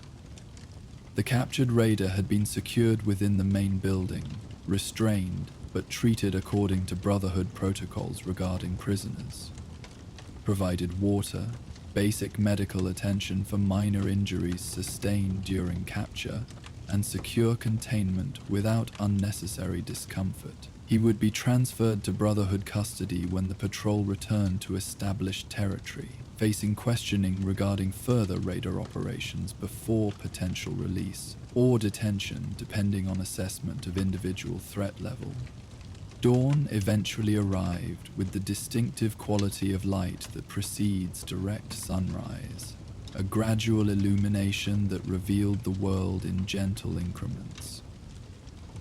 The rest stop stirred with renewed activity as caravan personnel prepared for departure, while Brotherhood patrol members maintained security and finalized their escort planning. Maya approached Paladin Brandis as these preparations neared completion, her expression reflecting both gratitude and pragmatic awareness of continuing challenges. We're heading northwest toward Abernathy Farm, about 6 hours travel from here. You mentioned escort. Are you planning to accompany us the entire route? Brandis nodded confirmation. Affirmative. While the immediate threat has been neutralized, the prisoner's information suggests systematic targeting of trade routes throughout this region. Our patrol will provide escort to your destination, ensuring secure delivery of your supplies. Additionally, we'll investigate potential technological assets at the farm that may require Brotherhood assessment. We welcome the company, she replied with pragmatic acceptance. The extra security means we can take a more direct route rather than the longer path we'd planned to avoid potential ambush points. Should reach the farm before sunset with the shorter path. The combined caravan and Brotherhood escort departed the rest stop as morning sun crested the eastern horizon. Their journey would continue northwest through Commonwealth territory, Brotherhood vigilance ensuring safe passage for valuable supplies, destined for a settlement that contributed significant agricultural production to regional stability. The wastelands stretched before them, challenging but navigable with appropriate preparation and protection. Brotherhood power armor moved with measured precision alongside caravan guards, their combined guards deterring potential threats simply through visible capability. Conversations developed naturally during travel, practical exchanges of information, observations of terrain conditions, occasional moments of unexpected humor that bridged different wasteland experiences. By late afternoon, the distinctive silhouette of Abernathy Farm appeared on the horizon, a multi-story structure surrounded by cultivated fields where moot fruit, tato, and corn grew in carefully maintained rows. Even at this distance, the settlement's industrious nature was evident. Irrigation systems channeling purified water to crops, defensive positions established at strategic intervals but maintained with obvious care. The caravan's arrival at Abernathy Farm was greeted with visible relief from settlement residents, who had clearly been concerned about their safe passage. Farmers set aside tools to help unload trading goods, while settlement guards exchanged information with caravan security about observed threats along various routes. The atmosphere reflected the practical cooperation that sustained Commonwealth communities, shared resources and mutual protection against the wasteland's many dangers. "Your timing is perfect," noted an older man who approached from the main settlement building, clearly Blake Abernathy himself, the founder and leader of this agricultural operation. "We've been worried since hearing about the Harper gang hitting the eastern routes. Afraid Maya's caravan might have run into trouble." Maya embraced the farmer with the familiarity of long association. "Would have, if not for our Brotherhood escort. They intercepted an ambush that had our names written all over it. Professional operation, minimal fuss. 7 raiders neutralized before they knew what hit them." Blake turned toward Brandis with genuine appreciation evident in his weathered features. "Then we owe you our thanks, Paladin. That caravan carries irrigation components we've been waiting on for weeks. Without them, we'd lose at least 30% of our eastern fields to inadequate water distribution. The Brotherhood of Steel maintains commitment to establishing stable conditions throughout the Commonwealth," Brandis responded. "Your settlement's agricultural production represents valuable contribution to regional recovery. Ensuring its continuation serves both civilian needs and Brotherhood strategic objectives for the territory." As evening approached, the settlement transformed from work-focused agricultural operation to community gathering. A common meal was prepared using fresh produce from surrounding fields, a luxury by wasteland standards, where most subsisted on preserved or scavenged nutrition rather than recently harvested crops. Brotherhood patrol members were invited to participate, and gesture accepted with appropriate appreciation for both diplomatic relations and the genuine value of fresh food after field operations. Knight Rodriguez found herself engaged in conversation with several younger settlement residents, clearly fascinated by Brotherhood equipment and operations. Rather than dismissing their curiosity, she provided appropriate information about training and technology, careful to avoid sensitive details while encouraging interest in disciplined application of knowledge rather than wasteland scavenging mentality. "Brotherhood training begins with fundamentals," she explained between bites of surprisingly flavorful stew. "Technical understanding, historical context, physical discipline, tactical coordination. Power armor comes much later, after you've demonstrated the judgment to use it responsibly. The technology serves our mission, not individual preference or aggression." Meanwhile, Night Sergeant Tavers discussed defensive improvements with settlement security personnel, offering tactical suggestions based on Brotherhood field experience. Knight Peterson engaged with the settlement's technical specialist, examining the irrigation components delivered by the caravan and offering suggestions for implementation based on Brotherhood engineering principles. As night settled fully across the Commonwealth, the communal gathering gradually dispersed as residents returned to individual dwellings or assumed watch positions. The Brotherhood patrol established security rotation integrated with settlement defenders, a collaborative arrangement that enhanced overall protection while allowing necessary rest periods for all personnel. Brandis found a moment of relative solitude atop the settlement's main structure, where a partially covered roof section provided both excellent vantage for security observation and quiet space for reflection. The Commonwealth stretched around them in all directions, its dangers temporarily held at bay by combined Brotherhood and settlement vigilance. From this elevation, the productive fields surrounding Abernathy Farm were visible as darker patches against the starlit landscape.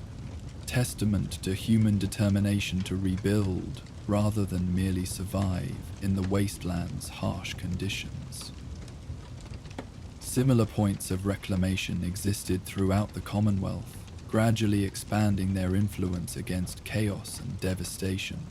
The Brotherhood patrol would depart at dawn, returning to Cambridge Station with their prisoner and recovered technical components.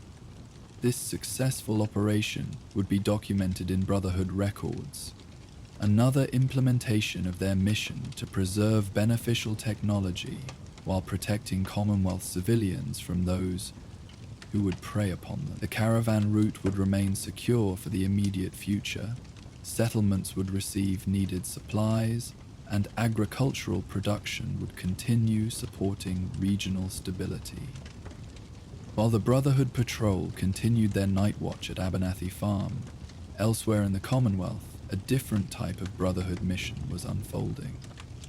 A senior scribe dressed in field armor led a small team of knights through the crumbling corridors of what had once been a prestigious university. Dust motes danced in beams of light filtering through the damaged ceiling as the scribe reverently examined preserved terminal records, carefully securing ancient knowledge for the Brotherhood archives.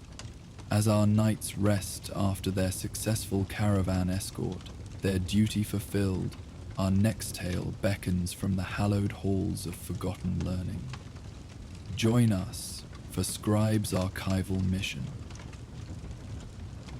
The pre-dawn Commonwealth air carried a subtle chill that penetrated even the environmental systems of power armor. Morning fog lingered in low-lying areas, transforming the broken landscape into an ethereal realm of half-seen shapes and muted colors. Dew collected on rusted metal and weathered concrete, briefly restoring a glistening vitality to structures long abandoned to slow decay. Through this tranquil scene, a small Brotherhood of Steel detachment moved with disciplined purpose. Unlike the standard patrol formations typically deployed for security operations, this group presented a more specialized configuration. 2 power-armored knights providing protection for a central figure whose equipment marked them as a member of the Brotherhood's scholarly division.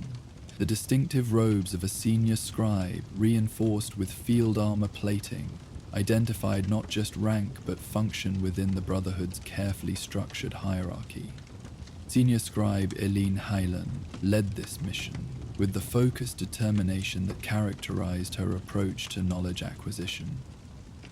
Her equipment balanced protection with mobility, field armor providing security without the full encumbrance of power armor that might hamper detailed examination of fragile pre-war archives. The pack she carried contained specialized tools for data recovery and document preservation, technologies specifically developed for extracting knowledge from deteriorating sources. The university should be approximately 1 kilometer ahead, she noted, consulting her Pip-Boy's navigational display. Cambridge police records indicated minimal activity in the area over the past month, but standard security protocols remain in effect. Knight Reese, maintain forward reconnaissance. Knight Bennett, rear security with particular attention to our eastern approach. Knight Reese acknowledged with a curt nod, his power armor advancing with the controlled aggression typical of Brotherhood combat specialists. Unlike some who viewed escort duty as secondary to direct engagement missions, Reese recognized the strategic importance of knowledge recovery, the Brotherhood's foundational purpose beyond merely securing dangerous technology.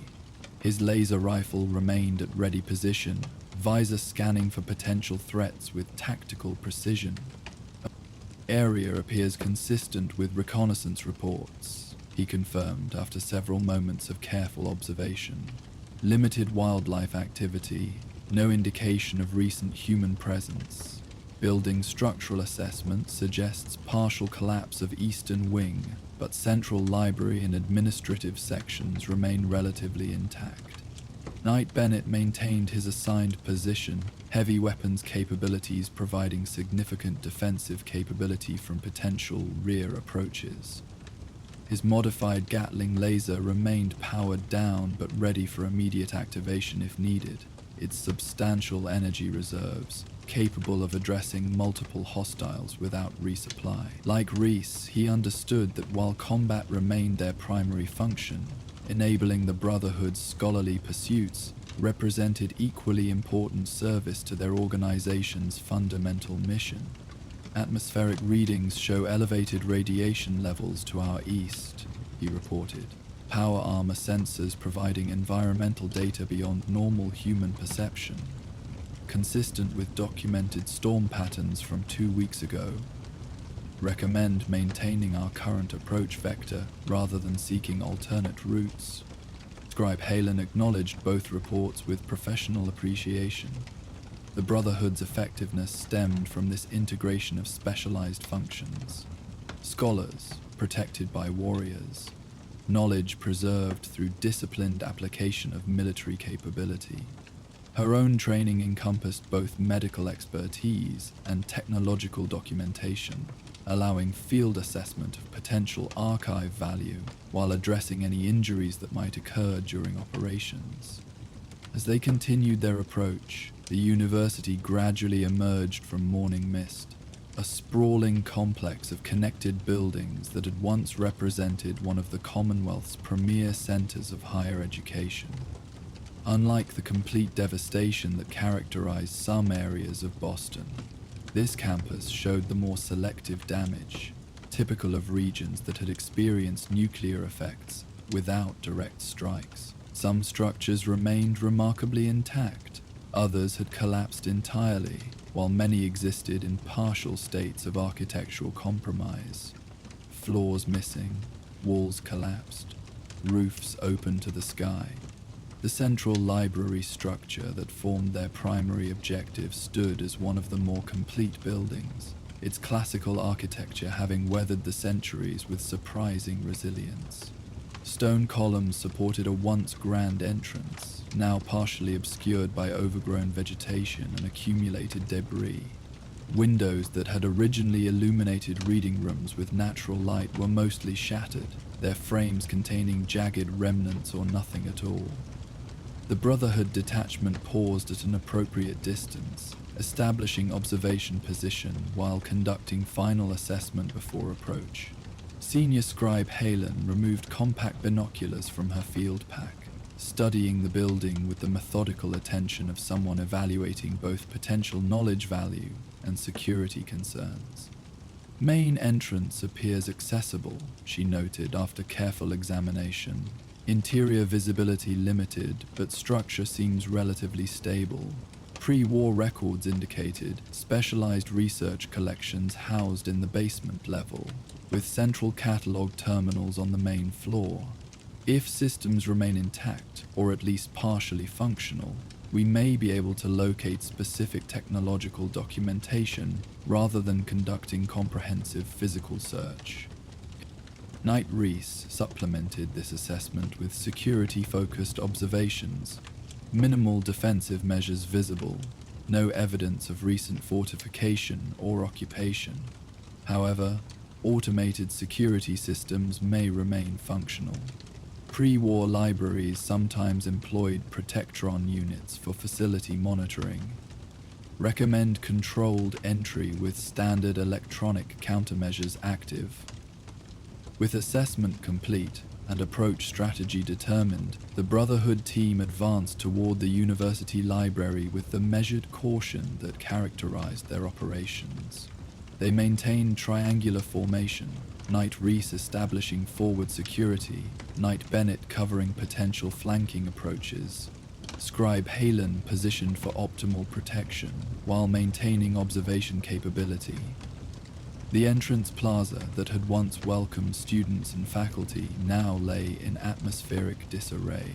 Fallen leaves from radiation-adapted trees collected in corners, broken concrete creating uneven terrain, the skeletal remains of decorative planters now hosting wasteland flora that thrived in the Commonwealth's harsh conditions. Stone benches placed for pre-war contemplation now served only as obstacles to navigate, their surfaces worn by centuries of exposure to irradiated rain and nuclear winters.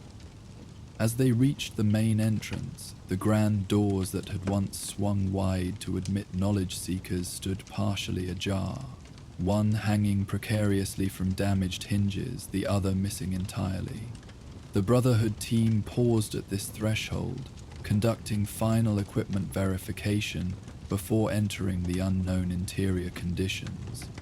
"Activate tactical illumination," Scribe Halem directed, switching on her own shoulder mount light. "Minimal power usage to preserve stealth profile. Standard sweep pattern. Prioritize main desk terminal locations and directional indicators for specialized collections. Remember, our primary objective is technological documentation, engineering records, research notes, experimental data. Secondary priority to general scientific knowledge with preservation potential." The Knights acknowledged these instructions with professional efficiency, activating helmet mount illumination systems calibrated to provide necessary visibility while minimizing power signatures that might trigger any remaining automated security. Their weapon systems remained at ready status, but with appropriate fire discipline, the Brotherhood's reverence for knowledge extending to careful target discrimination within potentially valuable archive facility. The library's interior gradually revealed itself as they advanced through the entrance vestibule, a cathedral-like space of learning, now transformed by time and abandonment. What had once been a bustling center of academic activity now stood in reverent silence, dust motes dancing in beams of light that penetrated broken windows and collapsed ceiling sections. Reading tables remained in their original positions, some still bearing the scattered remnants of books left open when final evacuation occurred. Card catalogs, physical indexes from the era before complete digital transformation, stood as quaint reminders of knowledge organization systems made obsolete even before nuclear fire had rendered their contents radioactive. "Central information desk at 2 o'clock, Knight Reese indicated, his tactical assessment identifying priority locations with military precision. "Terminal housing appears intact, though power status unknown. Adjacent administrative section may contain system access points if main terminal proves non-functional." Scribe Halem moved toward the indicated location with focused purpose, already retrieving specialized equipment from her pack, a compact power system designed specifically for energizing dormant pre-war electronics, connection adapters for various terminal interfaces, and diagnostic tools developed through Brotherhood technological preservation efforts. The Knights established security positions with overlapping fields of observation, ensuring her work could proceed without interruption from potential hostiles. The main information terminal, once the library's primary resource for directing visitors to specific collections, stood remarkably intact beneath centuries of accumulated dust. Its housing showed minimal degradation compared to many Commonwealth electronics, protected by both the building's structural integrity and the quality of its initial construction, the university having invested in commercial-grade systems designed for sustained public use. "Power coupling appears standard Type 3 configuration," Halem observed as she carefully cleared debris from connection points. "No visible corrosion on primary contacts. If internal components have remained similarly preserved, restoration potential is significant." She connected the Brotherhood power system with methodical precision, calibrating output to provide gentle initialization rather than potentially damaging surge. Years of experience recovering fragile pre-war technology had taught the value of patience. Rushing the process often resulted in permanently damaged systems that might otherwise have yielded valuable information. A moment of expectant silence followed, as power gradually flowed into circuits dormant for centuries.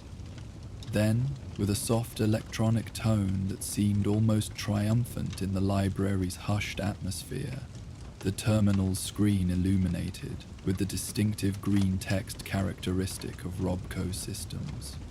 Initialization successful, Halen announced, professional satisfaction evident despite her measured tone. Running at approximately 60% capacity, but core functions appear operational. Beginning catalog search for technological documentation and specialized research collections. While the scribe engaged with the terminal's archival functions, the knights continued their security sweep with undiminished vigilance. The library's open central area provided reasonable visibility, but numerous adjoining rooms, staff offices, and study areas created potential blind spots, requiring methodical clearance. Movement detected, Knight Bennett reported suddenly, his enhanced sensors registering subtle disturbance in an adjacent reading room.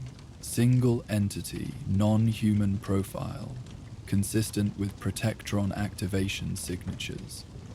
This assessment proved accurate, as moments later a Protectron security unit emerged from the indicated doorway. Unlike the completely hostile automated systems often encountered throughout the Commonwealth, this unit moved with the measured pace of standard patrol programming rather than immediate aggression. Its optical sensors scanned the intruders while internal systems evaluated their status against pre-war security protocols. "Attention visitors," it announced in the mechanically precise voice typical of its model. "Library hours have concluded. Please proceed to nearest exit. Unauthorized after-hours presence will be reported to campus security."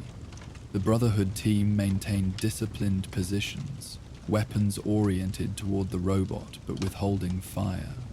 Unlike raiders or other wasteland factions who typically destroyed such units without consideration, the Brotherhood understood both the potential value of functional pre-war robotics and the possibility of accessing their systems without destruction.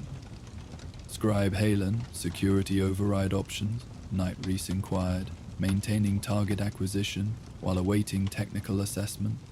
Halen had already shifted her attention to this new development, quickly evaluating potential approaches based on extensive experience with pre-war security systems.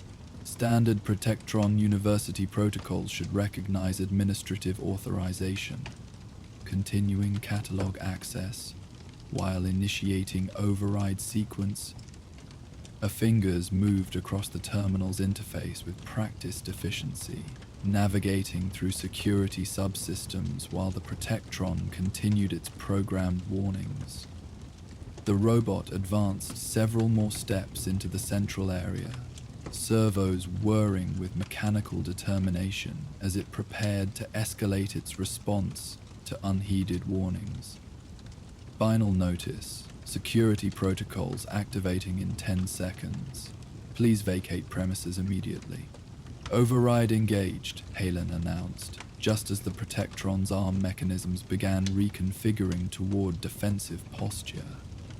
The robot immediately halted mid-motion, its optical sensors flickering briefly as new command parameters overrode standard security response. Basically, administrative accepted. Switching to maintenance mode. "How may this unit assist?" Authored personnel. This resolution exemplified the Brotherhood's approach to technology, understanding and control rather than reflexive destruction, preservation of functional systems where possible while neutralizing potential threats.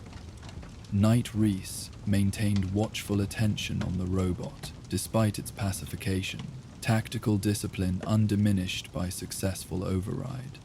"Unit provides status report on library security systems and additional active protectrons," Halen directed, utilizing the opportunity to gather intelligence that might prevent future confrontations. 3 security units currently active within facility. The Protectron responded with mechanical precision. This unit assigned to main floor supervision. 1 unit patrolling special collections level below. 1 unit monitoring administrative section. All functioning at reduced capacity due to extended operational direction without scheduled maintenance. This information proved invaluable for their mission planning, identifying potential encounters before they occurred, while confirming the location of special collections, their primary objective. Halen documented the robot's report while continuing her catalog search, multitasking with the efficiency that characterized Brotherhood field operations. Catalog system has identified technological research archives, she reported after several more minutes of terminal interaction, located in Special Collections Department, basement level, southeastern quadrant. Contents include engineering documentation from university research partnerships with military contractors, experimental energy systems development, and something labeled Project Archivist appears to be artificial intelligence research potentially related to knowledge preservation systems. This discovery represented exactly the type of technological documentation the Brotherhood prioritized. Pre-war research with potential applications for their current mission of preserving and controlling dangerous technology. Knight Reese acknowledged the information with a curt nod, already mentally mapping security approach for accessing the indicated location. Recommend using overridden Protectron as escort to special collections, he suggested. Tactical assessment identifying optimal approach. May prevent triggering aggressive response from additional security units if recognized as accompanying authorized system. Agreed, Halen confirmed, appreciating the practical application of available resources. Unit, you will escort us to special collections. Identify us as authorized administrative personnel conducting emergency archive preservation. Override any security challenges from other Protectrons.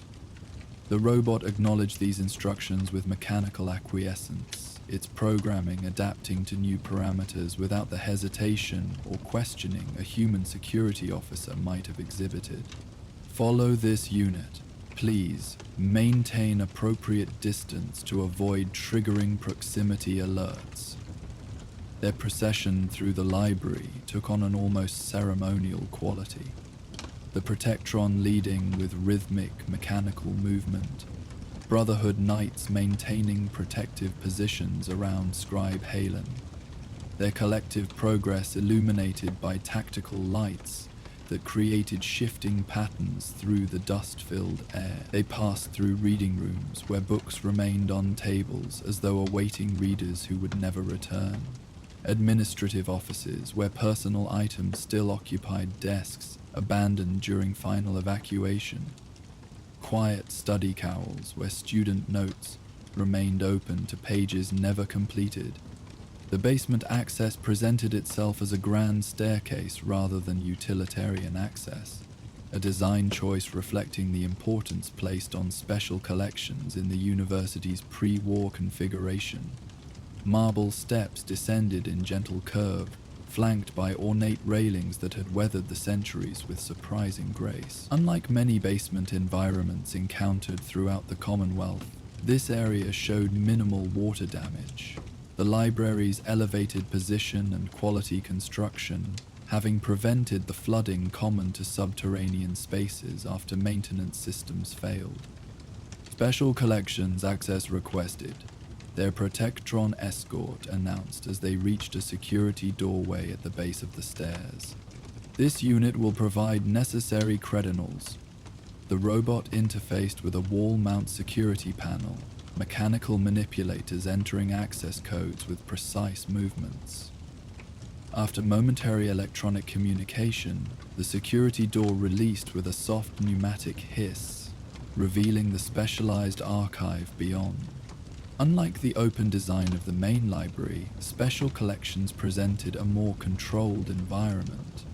Climate management systems designed to protect delicate materials, specialized storage units arranged in methodical rows, research stations equipped with document handling tools appropriate for fragile items. Most encouraging for their mission, this area showed minimal damage or disturbance. its controlled access having prevented the looting or vandalism common to more accessible locations. Area secure but remain vigilant. Night risk directed as they entered. Tactical assessment noting both the confined space and limited visibility between storage units. Bennett, maintain position near entrance with overwatch on approach vector. I'll establish perimeter security while Scribe Halen conducts primary assessment. The second Protectron mentioned in their escort's report became visible as they advanced further into the collection. A similar unit patrolling between archive rows with programmed diligence. Upon detecting their approach, it paused momentarily before receiving electronic communication from their escort. Whatever security authentication was exchanged appeared satisfactory as the second unit resumed its patrol route without challenging their presence. Scribe Halen immediately focused on locating the technological documentation identified in the main catalog. Special Collections maintained its own organizational system, with terminal interfaces positioned at regular intervals to assist navigation through the specialized materials. She activated the nearest terminal, finding it functional though operating on emergency power reserves that had gradually diminished over centuries. "Terminal active but power critical," she reported, fingers moving across the interface with practiced efficiency. Engineering documentation located in Section 7B. Military Partnership Research in Section 12D. Project Archivist Materials. Restricted access. Separate security protocols. This last discovery presented both challenge and particular interest. Restricted research often contained precisely the technological developments most crucial for Brotherhood preservation. Such security measures usually indicated military applications, experimental systems, or other developments with potential for both beneficial application and catastrophic misuse, if improperly deployed. "Standard Brotherhood decryption protocols?" Knight Reese inquired, familiar with the scribe's technological capabilities for accessing secured pre-war systems. "Initiating decryption sequence now," Halen confirmed, connecting specialized equipment from her pack to the terminal's auxiliary port. Pattern recognition algorithms running against known university security implementations. Estimated completion time approximately 12 minutes. While the decryption process ran its course, the Brotherhood team began systematic collection of the accessible technological documentation. Halen evaluated materials with expert discrimination, selecting items with genuine technological significance while bypassing those of merely historical interest. The Knights assisted with document handling when appropriate, their power armor gauntlets surprisingly delicate when required for careful tasks, despite their primary combat design. The library's special collections yielded remarkable treasures for the Brotherhood's archives. Engineering schematics for prototype energy systems, research notes on radiation mitigation technologies, technical documentation for communication systems with potential applications for their current network expansion efforts. Each item was carefully examined, its value assessed, and if selected, properly secured in preservation containers designed to prevent further deterioration during transport. "Description complete," Halen announced eventually, her attention returning to the terminal where Brotherhood algorithms had successfully navigated the security protecting Project Archivist materials. Access granted to restricted documentation. Location: secured storage room adjacent to main collection area. Designated Project Director's Archive on facility map. Knight Reese immediately adjusted security parameters based on this new information. "Bennett, maintain current position. I'll accompany Scribe Halen to the secured location. Visual identification of threshold before entry. Standard secure room protocols." The indicated storage room presented more substantial security than the general collection. A reinforced door with advanced electronic lock rather than the standard measures protecting most university archives. The decryption process had deactivated these systems, allowing access without destructive entry methods that might have damaged the contents they sought to preserve. Upon entering the secured room, the significance of Project Archivist became immediately apparent. Unlike the paper documentation and holotape storage that dominated the main collection, this space contained actual prototype equipment. Research hardware developed as part of the artificial intelligence initiative identified in catalog records. Central to the room stood what appeared to be a specialized data processing system, its design distinct from standard Robgo terminals or other common pre-war computing equipment. Remarkable preservation, Halen observed, professional assessment temporarily giving way to genuine academic enthusiasm.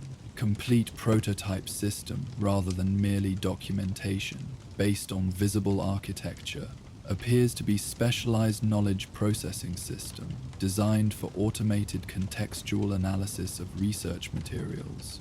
Artificial intelligence application focused on academic archiving rather than defense or commercial implementation. Knight Reese maintained security vigilance while permitting Halen's evaluation to proceed, understanding that proper assessment required specialized knowledge beyond his tactical expertise.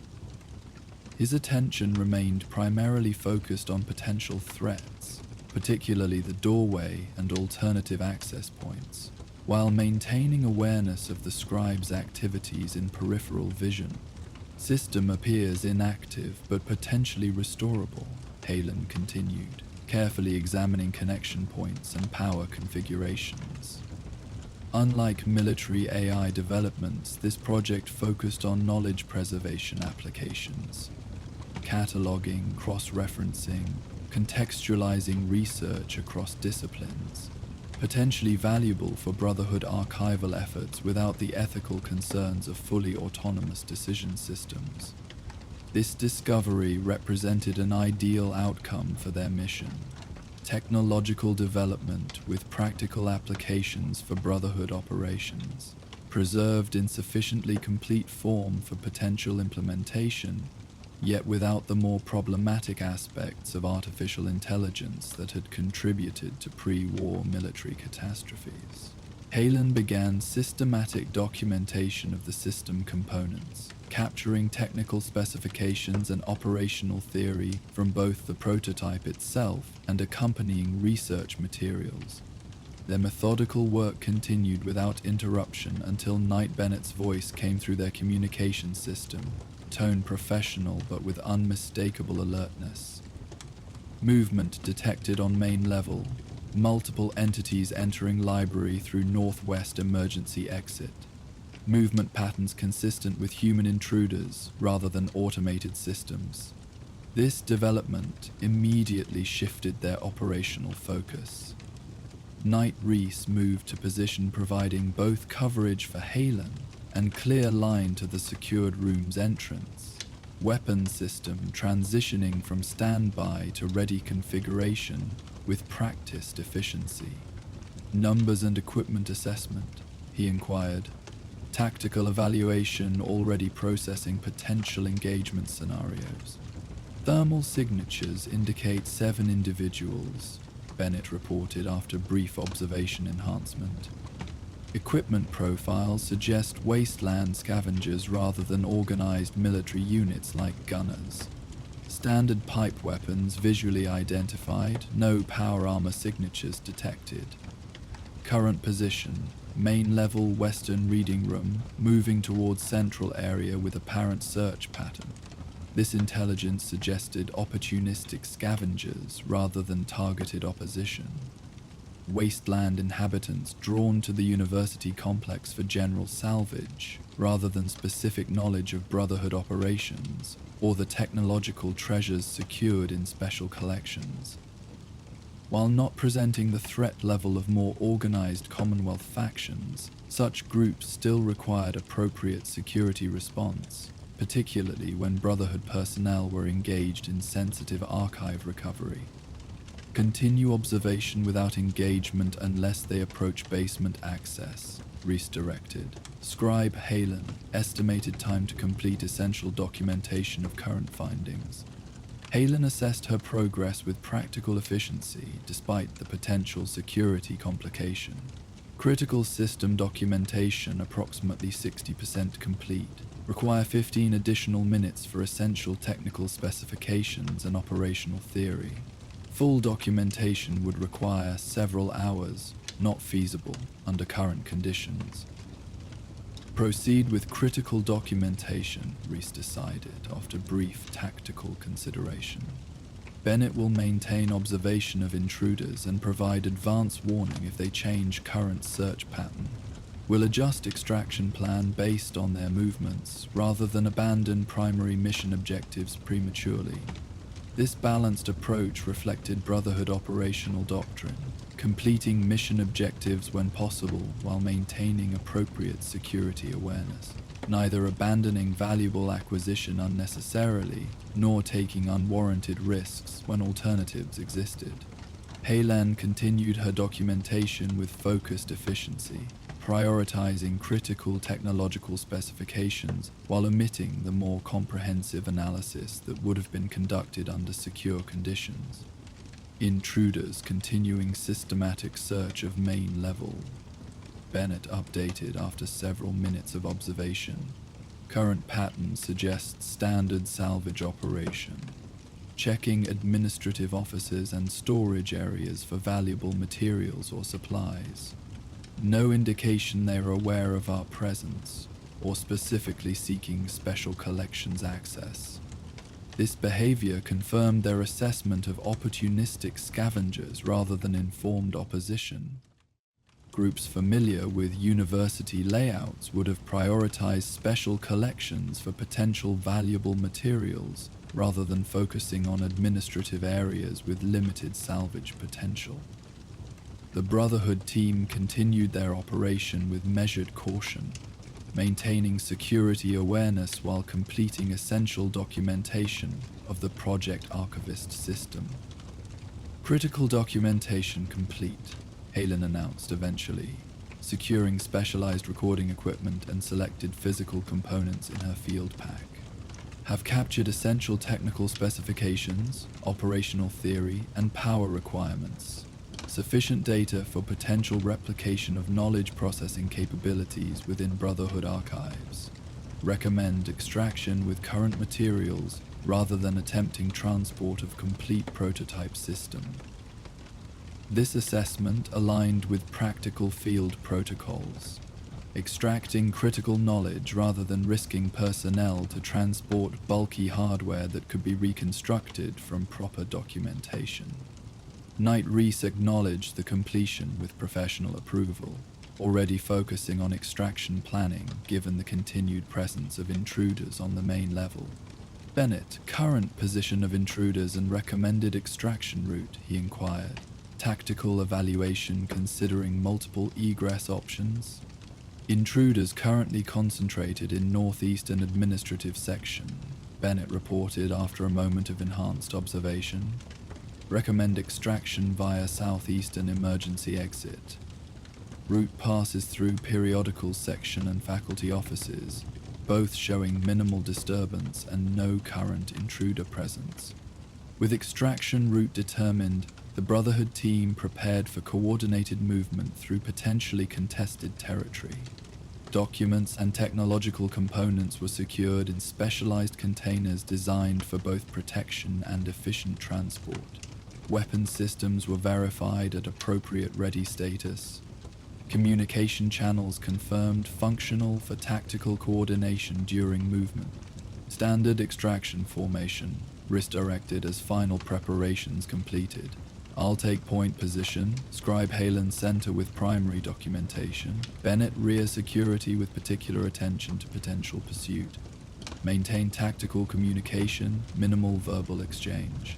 Protectron units left to standard programming rather than deactivated.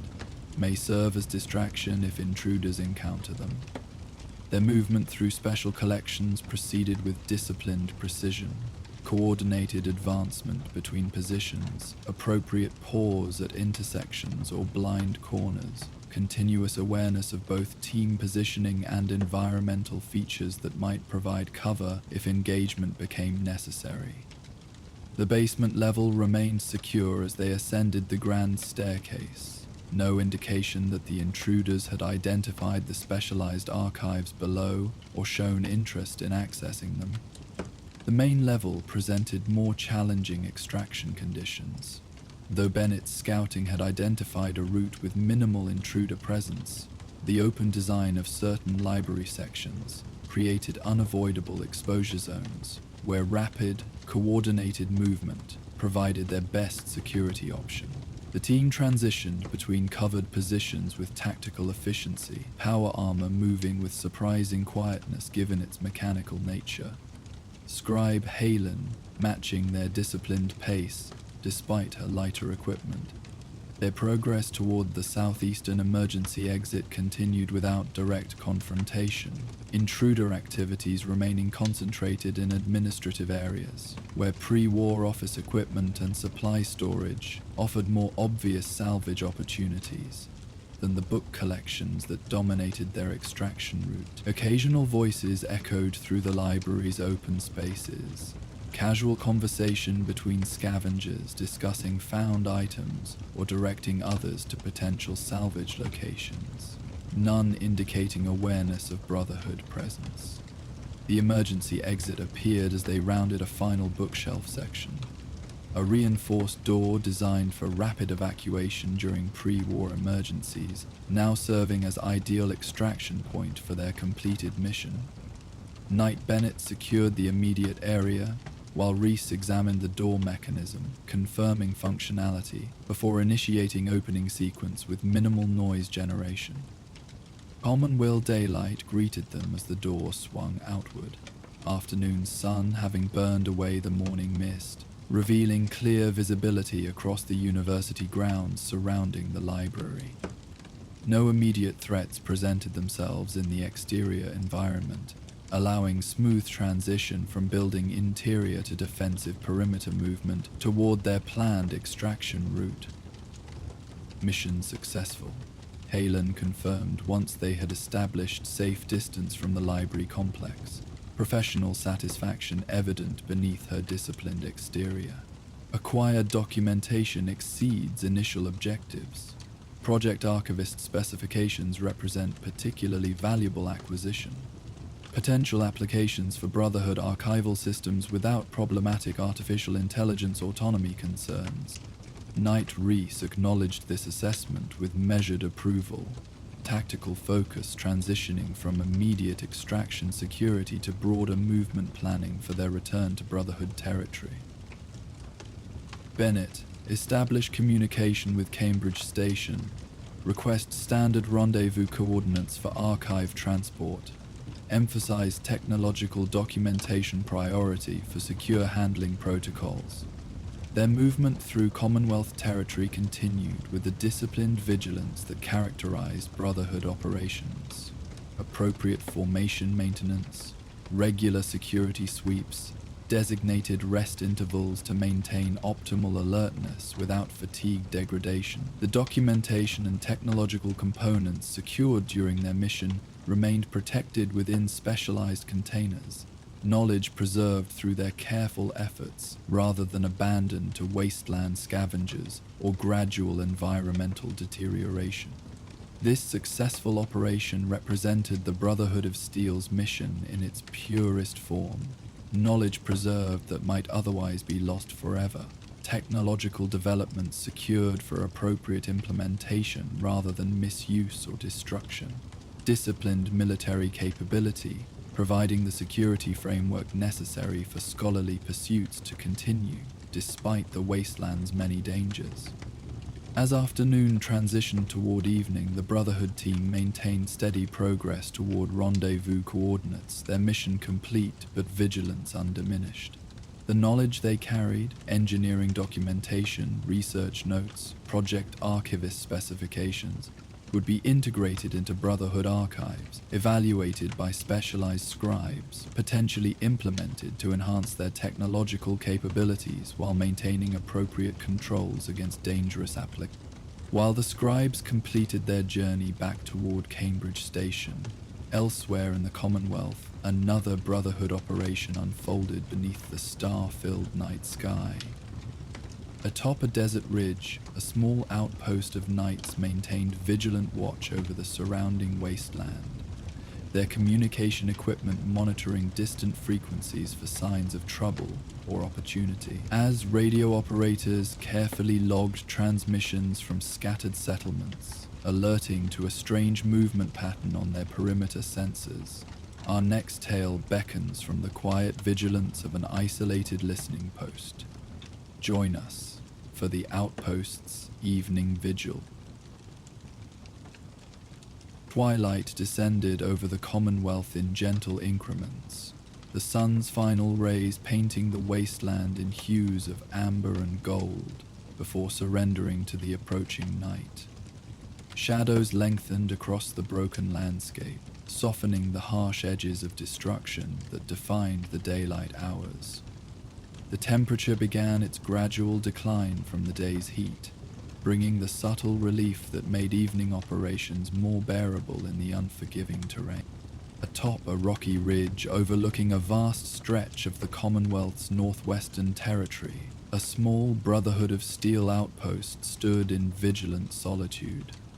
Unlike the imposing presence of the Prydwen or the fortified defenses of the Cambridge police station, this installation presented a more austere profile, a practical arrangement of defensive positions, communication equipment, and modest living quarters designed for sustained observation rather than direct engagement.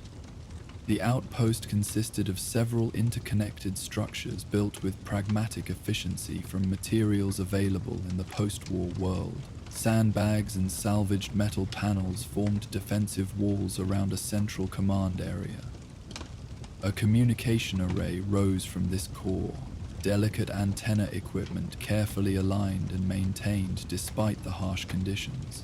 Prefabricated shelter units provided sleeping quarters and storage, positioned to maximize protection from both environmental hazards and potential hostile approach vectors. Most prominent was the observation tower rising from the outpost's center, a carefully constructed vantage point providing commanding views across the wasteland below. From this elevation, Brotherhood personnel could monitor vast territories without direct exposure, tracking movement patterns that might indicate threats or opportunities relevant to their ongoing mission in the Commonwealth. As evening shadow claimed the landscape, Paladin Drayson completed his inspection of the outpost's perimeter defenses with methodical thoroughness. His power armor moved with the quiet precision characteristic of experienced Brotherhood officers, each step placed with deliberate care that minimized unnecessary noise while conducting security assessment. Though seemingly mechanical in nature, this inspection represented ritual as much as tactical necessity, the disciplined vigilance that defined Brotherhood operations at every level. Defensive positions secure, he noted. More confirmation to himself than announcement to others as he returned to the central command area. Eastern approach remains most vulnerable due to terrain configuration. Automated turret alignment adjusted to compensate. The outpost's evening shift had begun their duties as daylight faded, transitioning from the maintenance and supply management that occupied daylight hours to the vigilant observation that defined their night operations. Night Captain Ellis, the outpost's executive officer, acknowledged Drayson's return with a respectful nod while continuing her assessment of communication systems at the primary monitoring station. Evening transmission schedule commencing on schedule, she reported, adjusting controls with practiced efficiency. Cambridge Station confirms normal broadcast patterns. Atmospheric conditions favorable for extended range monitoring tonight. May be able to detect transmissions from southern territories that usually remain beyond our reception capability. This outpost served a specialized function within Brotherhood operations. A listening post established to monitor communication traffic throughout the region, providing early warning of developing situations and gathering intelligence without direct engagement. Its position had been carefully selected for both defensive security and optimal signal reception, the elevated ridge offering natural advantages for both requirements. The evening team consisted of 4 Brotherhood personnel, each with specialized training for their assigned functions. Paladin Drayson provided command authority and combat leadership if needed, his extensive field experience making him ideal for independent outpost operations. Knight Captain Ellis handled primary communications and signal analysis, her technical expertise enabling detection and decryption of even degraded transmissions. Knight Rodriguez maintained defensive systems and perimeter security, his modified power armor equipped with enhanced sensor packages for night operations. Finally, Scribe Watkins managed data compilation and technical maintenance, ensuring both equipment functionality and proper documentation of all intelligence gathered. Initiate standard evening protocols, Drayson directed as he removed his power armor helmet, revealing a weathered face marked by the distinctive scar pattern characteristic of those who had served in the Capital Wasteland campaign. Unlike some Brotherhood officers who maintained formal distance from their subordinates, Drayson's leadership style acknowledged the practical reality of small outpost operations, maintaining necessary chain of command while fostering the cooperative efficiency needed for sustained, isolated duty. The command center illuminated with the soft glow of monitor displays as systems activated under Scribe Watkins' careful supervision. Unlike the harsh artificial lighting common to pre-war military installations, Brotherhood outposts utilized more subdued illuminations, sufficient for necessary operations while minimizing power consumption and external visibility. The result created an almost meditative atmosphere within the command area, technical equipment casting pools of blue-green light across focused personnel. Long-range scanners active, Knight Rodriguez reported from his monitoring station, where enhanced sensor feeds provided detailed environmental data beyond normal human perception. Atmospheric radiation levels stable, no indication of approaching weather systems that might affect operations. Wildlife movement patterns normal for this time cycle. Radstag herd approximately 2 kilometers southwest, moving away from our position. The outpost sensor systems represented some of the Brotherhood's most sophisticated field technology, combining modified pre-war military equipment with their own refinements developed through decades of wasteland operations. These systems provided comprehensive monitoring capabilities, motion detection, thermal imaging, radiation mapping, and signal interception across multiple bands. Through this technological extension of their vigilance, a small Brotherhood team could effectively monitor territories that would require dozens of personnel using conventional observation methods. Knight Captain Ellis adjusted her headset as she began systematically scanning communication frequencies, her expression reflecting the focused concentration of someone translating electronic signals into actionable intelligence. Standard settlement transmissions detected from expected sources. Diamond City security conducting normal check-ins with patrol units. Bunker Hill trading coordination active on their usual encrypted channel. No anomalous patterns detected in established communication networks. This routine evening assessment established their operational baseline, the normal patterns of Commonwealth activity against which potential concerns would be measured. Brotherhood training emphasized this methodical approach to intelligence gathering, understanding that identifying deviations from established patterns often provided earlier warning than monitoring for specific threats directly. Paladin Drayson moved to the central situation table, where a detailed topographical map of their responsibility zone displayed current intelligence annotations. Small markers indicated known settlement locations, established trade routes, areas of potential hazard and reported hostile activity. A comprehensive tactical overview maintained through disciplined information management. He studied this representation with the careful attention of a commander responsible for both mission objectives and personnel security, identifying potential concerns for the Knight's vigilance. Maintain particular attention to these southeastern approaches, he indicated, gesturing toward an area where the ridge descended more gradually toward broken lowlands. Reconnaissance Patrol reported increased super mutant movement in this region yesterday. No immediate threat to our position, but their activity patterns have been shifting northward over the past 2 weeks. May indicate establishment of new territory or response to pressure from other factions. The team acknowledged this direction with professional focus, adjusting monitoring parameters to enhance coverage of the indicated zones. Like all Brotherhood operations, their work combined hierarchical command structure with collaborative implementation. Clear authority balanced by recognition of specialized expertise among all team members, regardless of rank. As full darkness settled over the Commonwealth, the outpost's external appearance transformed. Daytime visibility gave way to near invisibility against the night sky, only minimal light escaping the carefully sealed structure. Defensive systems remained active but reconfigured for nocturnal operation. Automated turrets switching to thermal targeting modes, proximity sensors adjusting sensitivity thresholds to compensate for changed environmental conditions. The Brotherhood's technical discipline enabled this seamless transition between operational states, maintaining security while adapting to natural cycles. Inside the command center, the evening routine established its rhythm.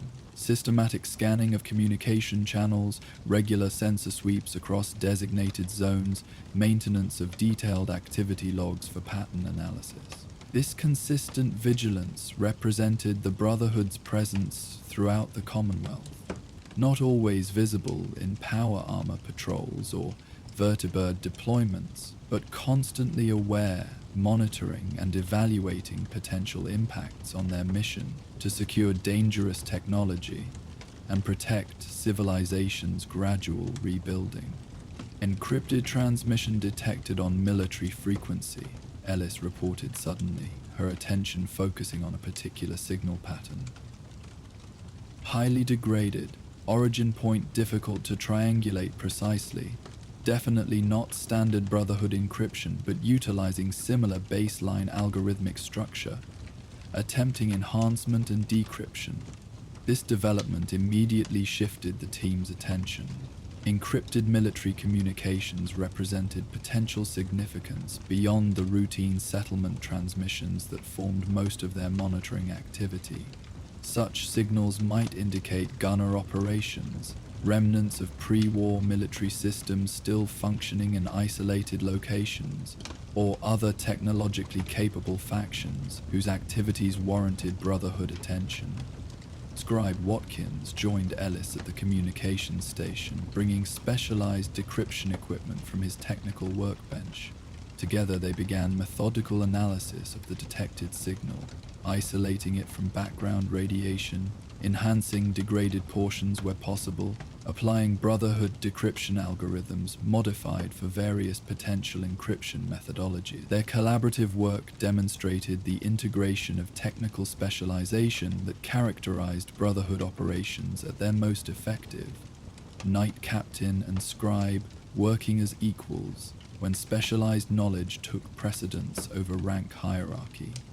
Signal origin triangulating to Sector 14, approximate distance 22 kilometers, Watkins noted as their analysis progressed. Transmission pattern suggests automated beacon rather than active communication, repeating data package at regular intervals, consistent with pre-war emergency protocols or location identifier. Paladin Drayson considered this assessment with thoughtful attention, correlating the indicated sector with known intelligence about the region. Sector 14 contains remnants of pre-war military research facility, according to our cartographic records, previously surveyed by reconnaissance team 6 months ago, determined to be structurally compromised and largely flooded. No significant technological salvage identified during initial assessment. This signal wasn't active during that survey, Ellis observed, continuing her decryption efforts while maintaining the conversation.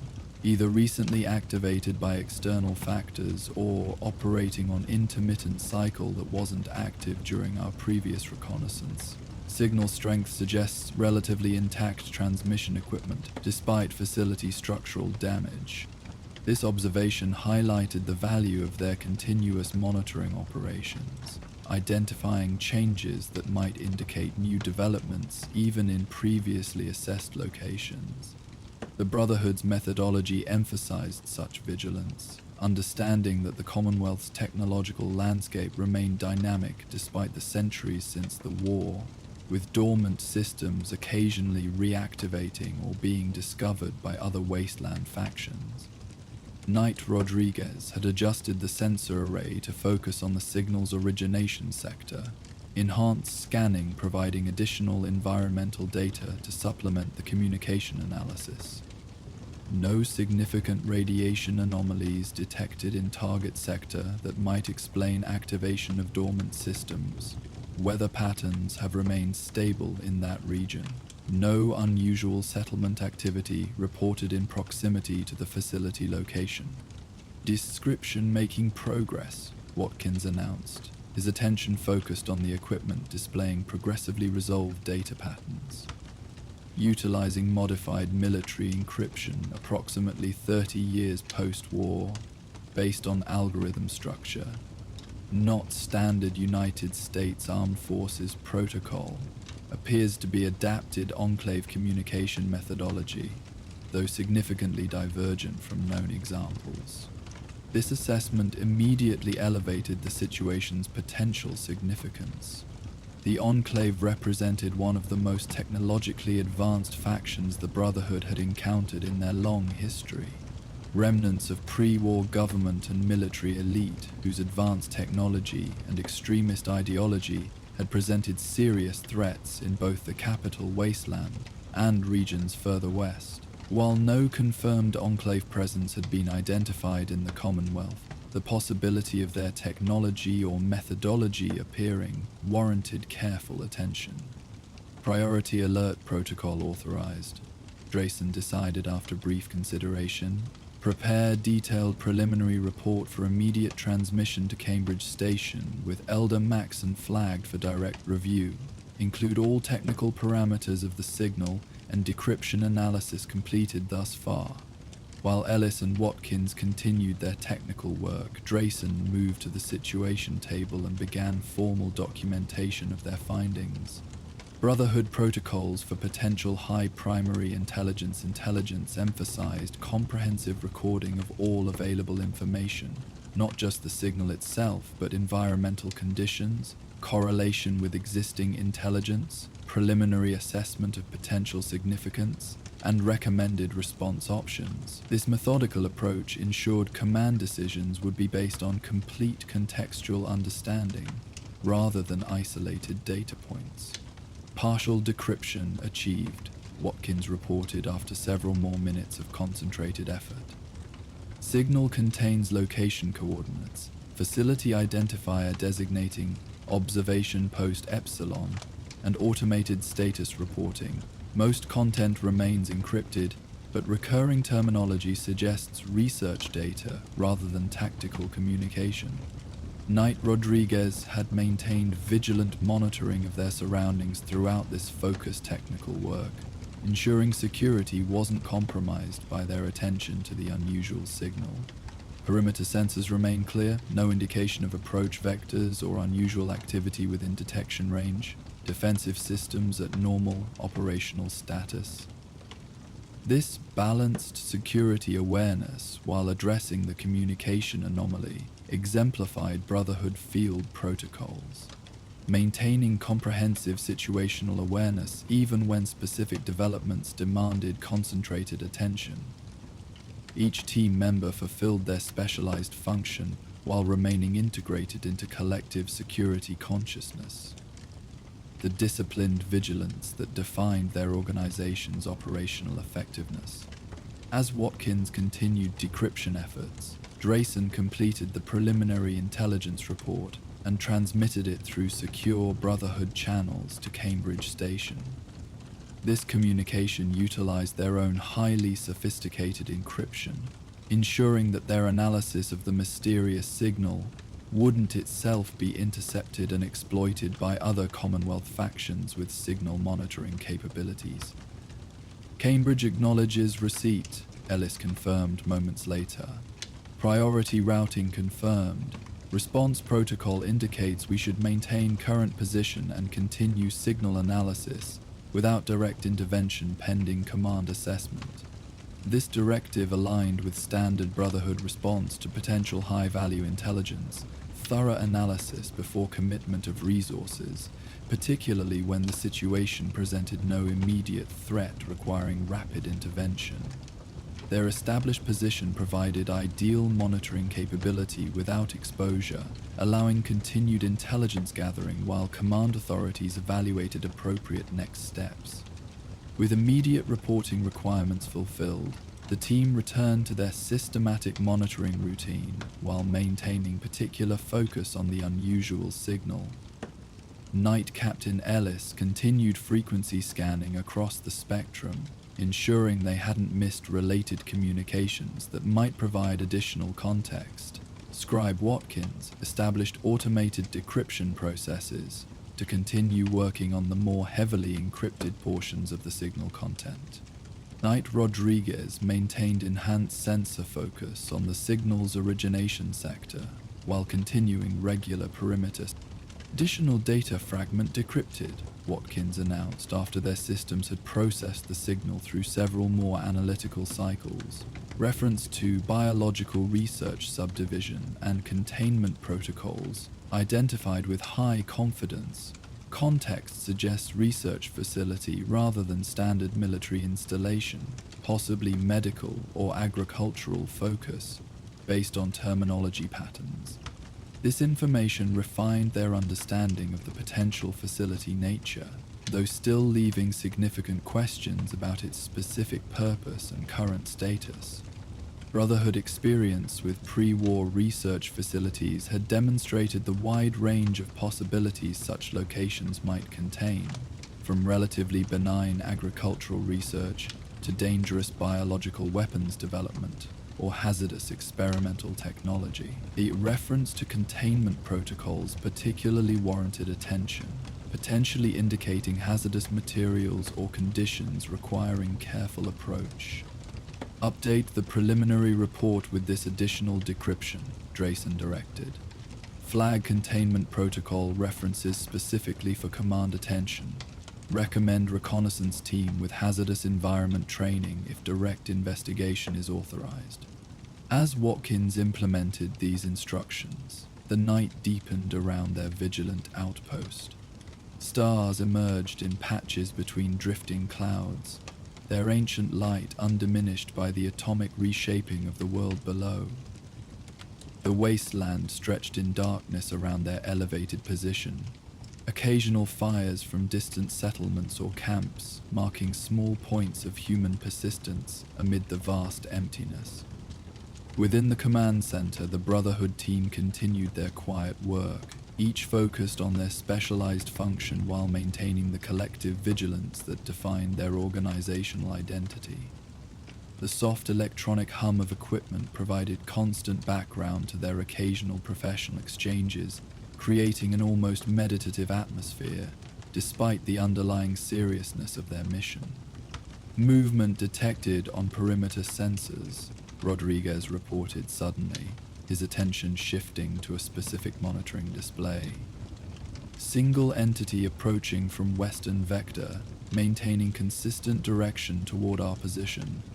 Movement pattern indicates deliberate approach rather than wildlife wandering.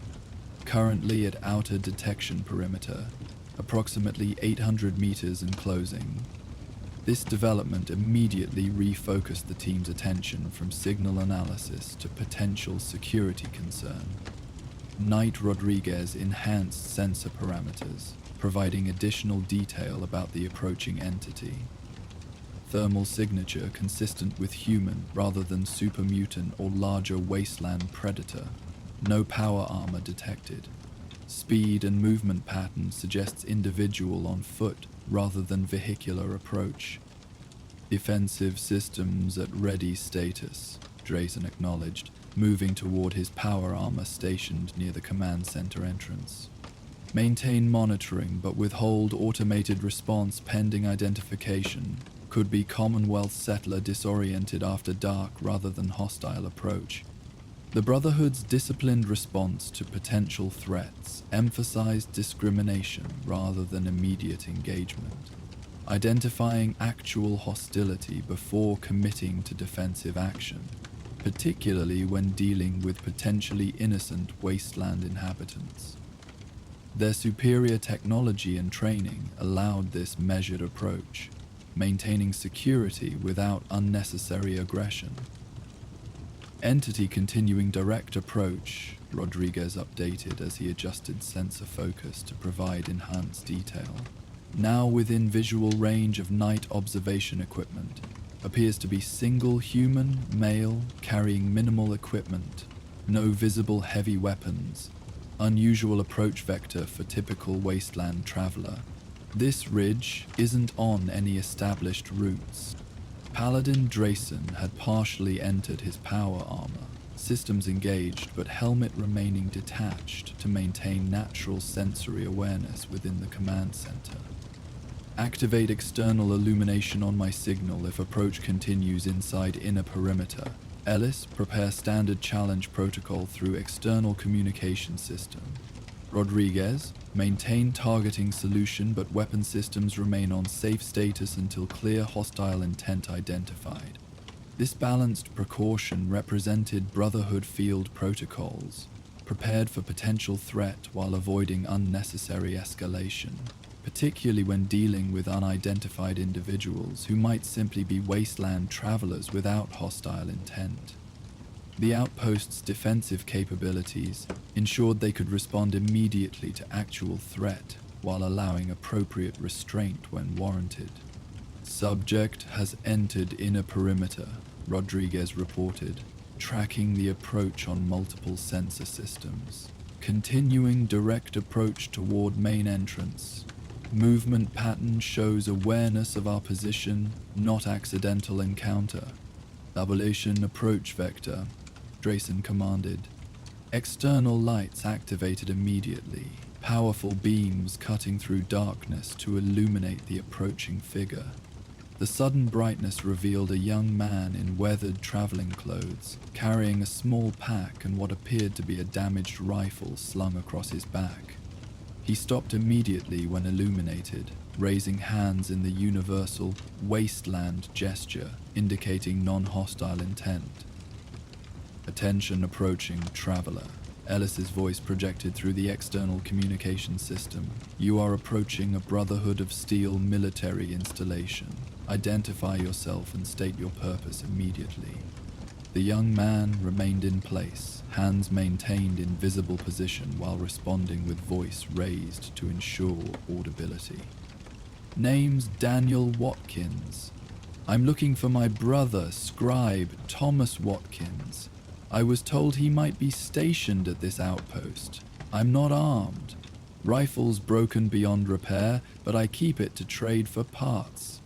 This declaration created immediate attention within the command center, particularly from Scribe Watkins, who looked up from his technical work with evident surprise. That's my younger brother, he confirmed to Drayson. Civilian resident of University Point Settlement. Not affiliated with Brotherhood operations, but aware of my service. We maintain occasional communication when my deployment allows. Drayson considered this information with the careful assessment characteristic of Brotherhood command decisions, balancing security protocols against reasonable accommodation when appropriate. Rodriguez, conduct detailed scan for concealed weapons or unusual equipment. Ellis, maintain external communication, while Watkins verifies identity through personal knowledge confirmation. Scribe Watkins moved to the communication station, utilizing the external system to establish identity verification. Daniel, confirmation question. What did Father give us on the last harvest before I left for Brotherhood service? The illuminated figure responded immediately, his expression showing visible relief at hearing his brother's voice. Modified precision hunting scope salvaged from pre-war military rifle. You got the scope, I got his old leather tool belt. You said the scope was wasted on my shooting skills. This exchange brought subtle relaxation to Scribe Watkins' professional demeanor. Personal connection briefly visible beneath Brotherhood discipline. Identity confirmed, sir. That's definitely my brother. University Point is approximately 2 days' travel from our position.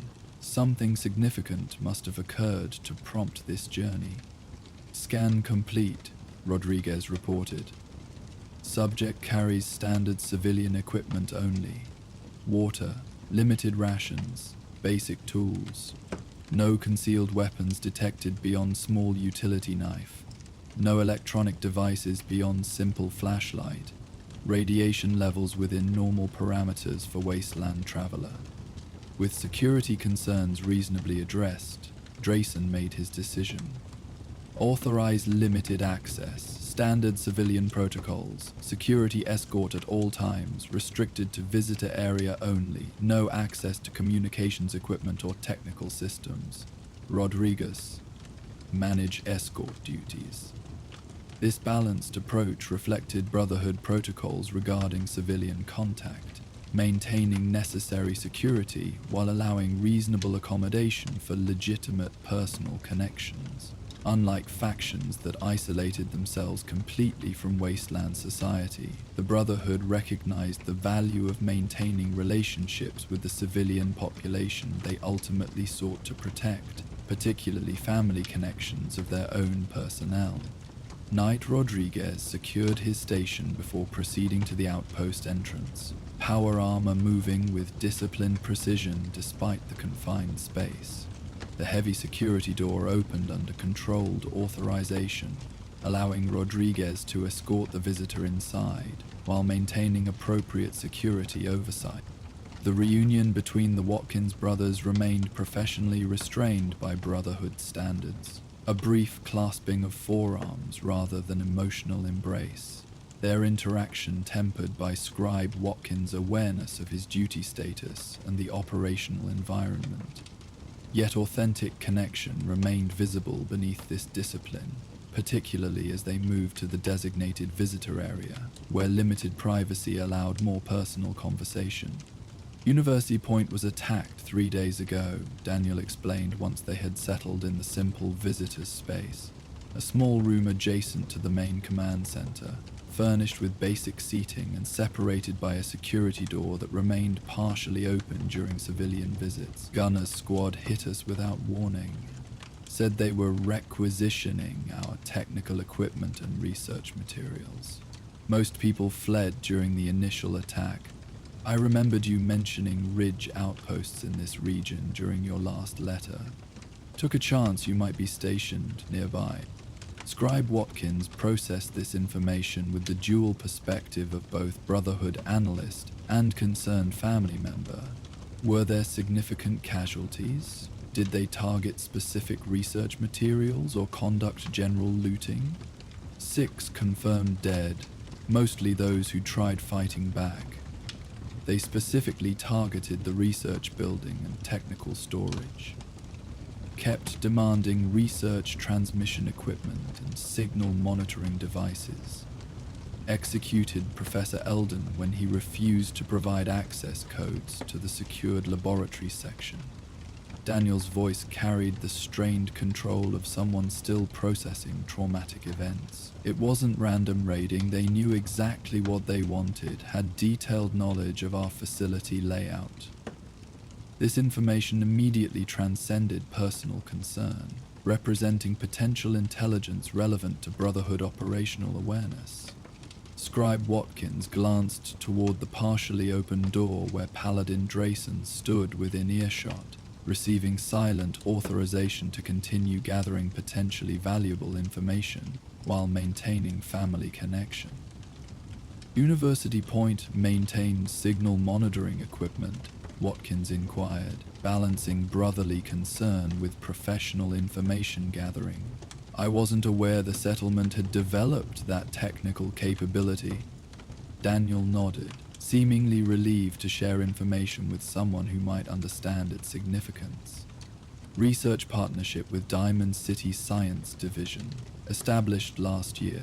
Professor Eldon's team modified pre-war equipment to monitor radiation patterns and weather system development. Recently expanded to include communication monitoring for settlement security purposes. Had just established automated triangulation capability for identifying signal sources throughout the region. This revelation suggested potential connection to their earlier signal detection. University Point's monitoring capability might have similarly detected the unusual transmission, perhaps even initiating research investigation that attracted gunner attention. The timing correlation warranted serious consideration within their broader intelligence assessment. The gunners mentioned specific signals they were interested in, Watkins asked, carefully balancing his questions to gather intelligence while providing his brother reasonable explanation for his interest. He kept demanding data on something called epsilon transmissions, wanted research notes, triangulation data, and any recorded signal fragments. Daniel leaned forward, voice lowering despite the controlled environment. Professor Eldon recognized whatever they were asking about. I could see it in his face before he refused to cooperate. It wasn't just random technology scavenging. They knew exactly what they were looking for. This information created immediate connection to their detected signal, observation post-epsilon, matching too precisely with the gunner's epsilon transmissions to be coincidental. Scribe Watkins exchanged meaningful glance with Paladin Drayson, whose subtle nod acknowledged the significant intelligence value of this seemingly chance encounter. You did right coming here, Watkins assured his brother while maintaining professional composure. The Brotherhood can provide temporary sanctuary until alternative settlement arrangements can be made. University Point may not be safely reoccupied in the immediate future if gunners have established presence there. While the brothers continued their conversation, Paladin Drayson returned to the command center, updating Knight Captain Ellis on the significant intelligence development. Prepare immediate priority update to Cambridge Station. Correlate University Point attack with our detected signal. Specifically reference Epsilon designation connection and gunner interest in monitoring equipment. Request intelligence assessment of potential secured research materials from University Point historical records. This development transformed their quiet evening monitoring into active intelligence operation. The chance arrival of Scribe Watkins' civilian brother providing crucial context for their earlier signal detection. Brotherhood operational effectiveness often depended on such information and correlation, connecting seemingly separate events into meaningful intelligence assessment that could inform strategic response. Ellis compiled the updated report with practiced efficiency, incorporating both the signal analysis and the newly acquired information about University Point. The encrypted transmission was dispatched through secure Brotherhood channels, its priority designation ensuring immediate attention from command leadership despite the late hour. Within the visitor area, the Watkins brothers had shifted to more personal conversation, family matters, mutual acquaintances.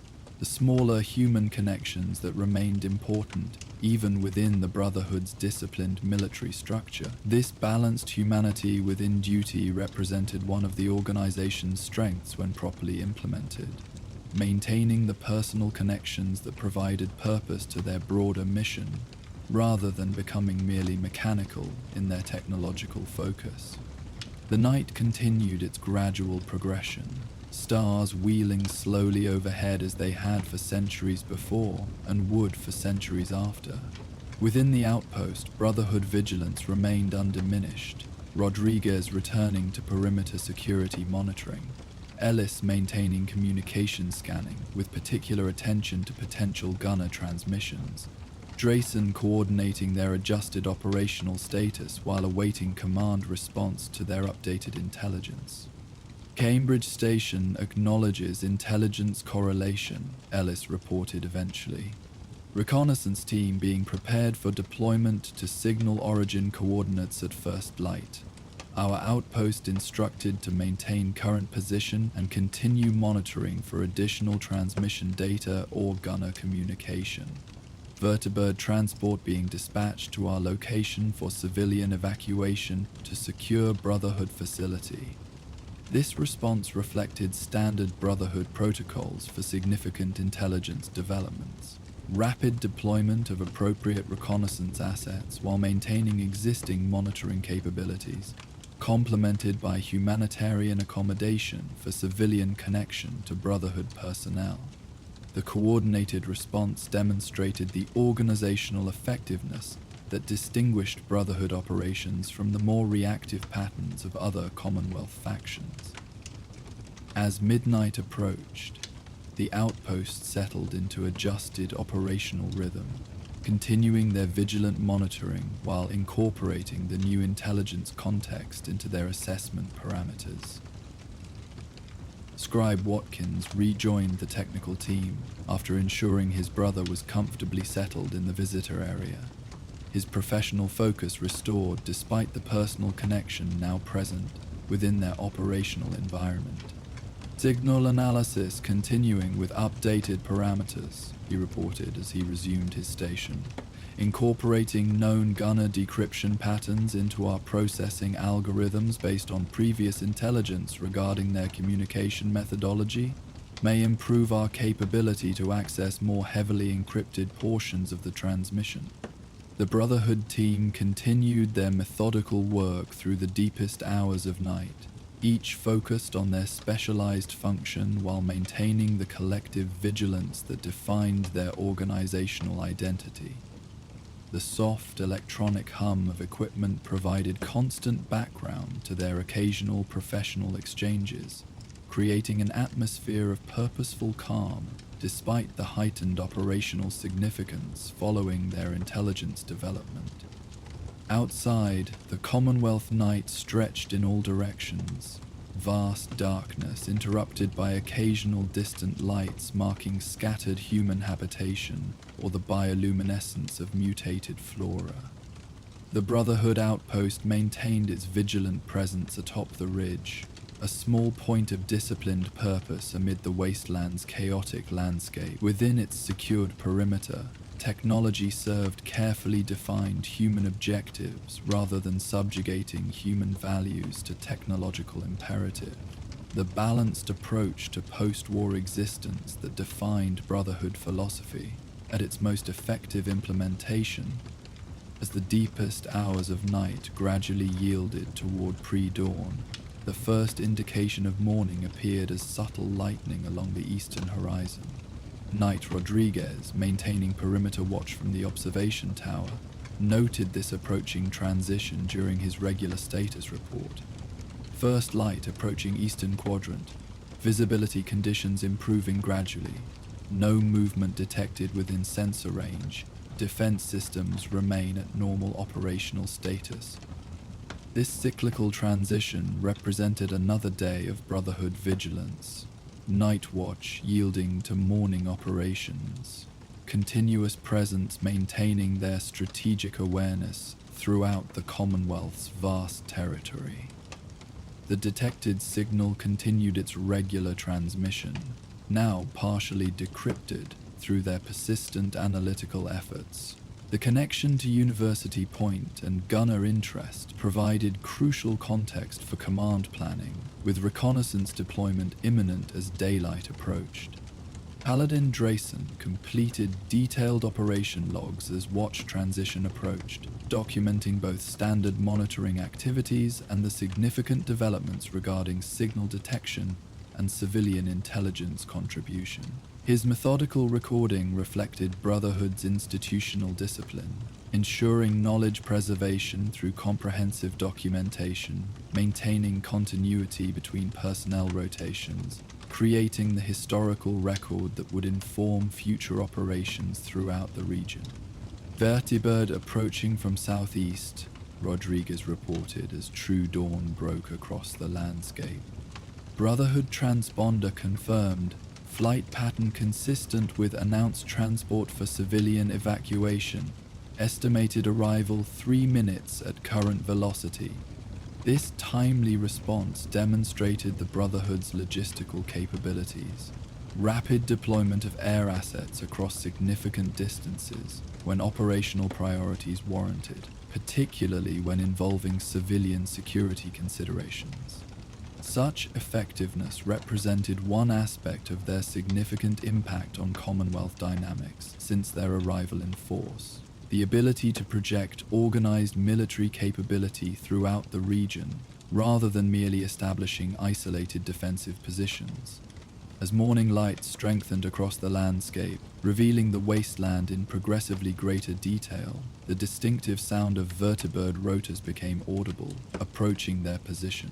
The Brotherhood outpost continued its vigilant operation, monitoring communication channels, analyzing detected signals, maintaining security awareness through comprehensive sensor coverage. Their evening vigil had yielded significant intelligence, through both technological capability and human connection, exemplifying the balanced approach that characterized Brotherhood operations at their most effective implementation.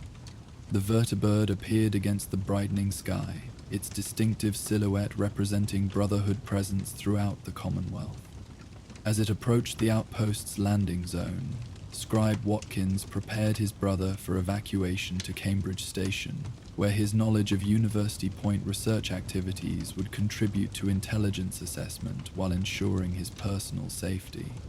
This successful conclusion to their evening vigil represented the Brotherhood of Steel's complex mission: technological vigilance balanced with human protection, military discipline serving broader preservation objectives, knowledge gathered through both sophisticated equipment and personal connection. Their continued presence throughout the Commonwealth, from visible patrols to hidden listening posts, maintained the vigilant observation necessary for addressing technological threats while protecting those civilian elements that contributed to potential rebuilding of civilization from atomic devastation.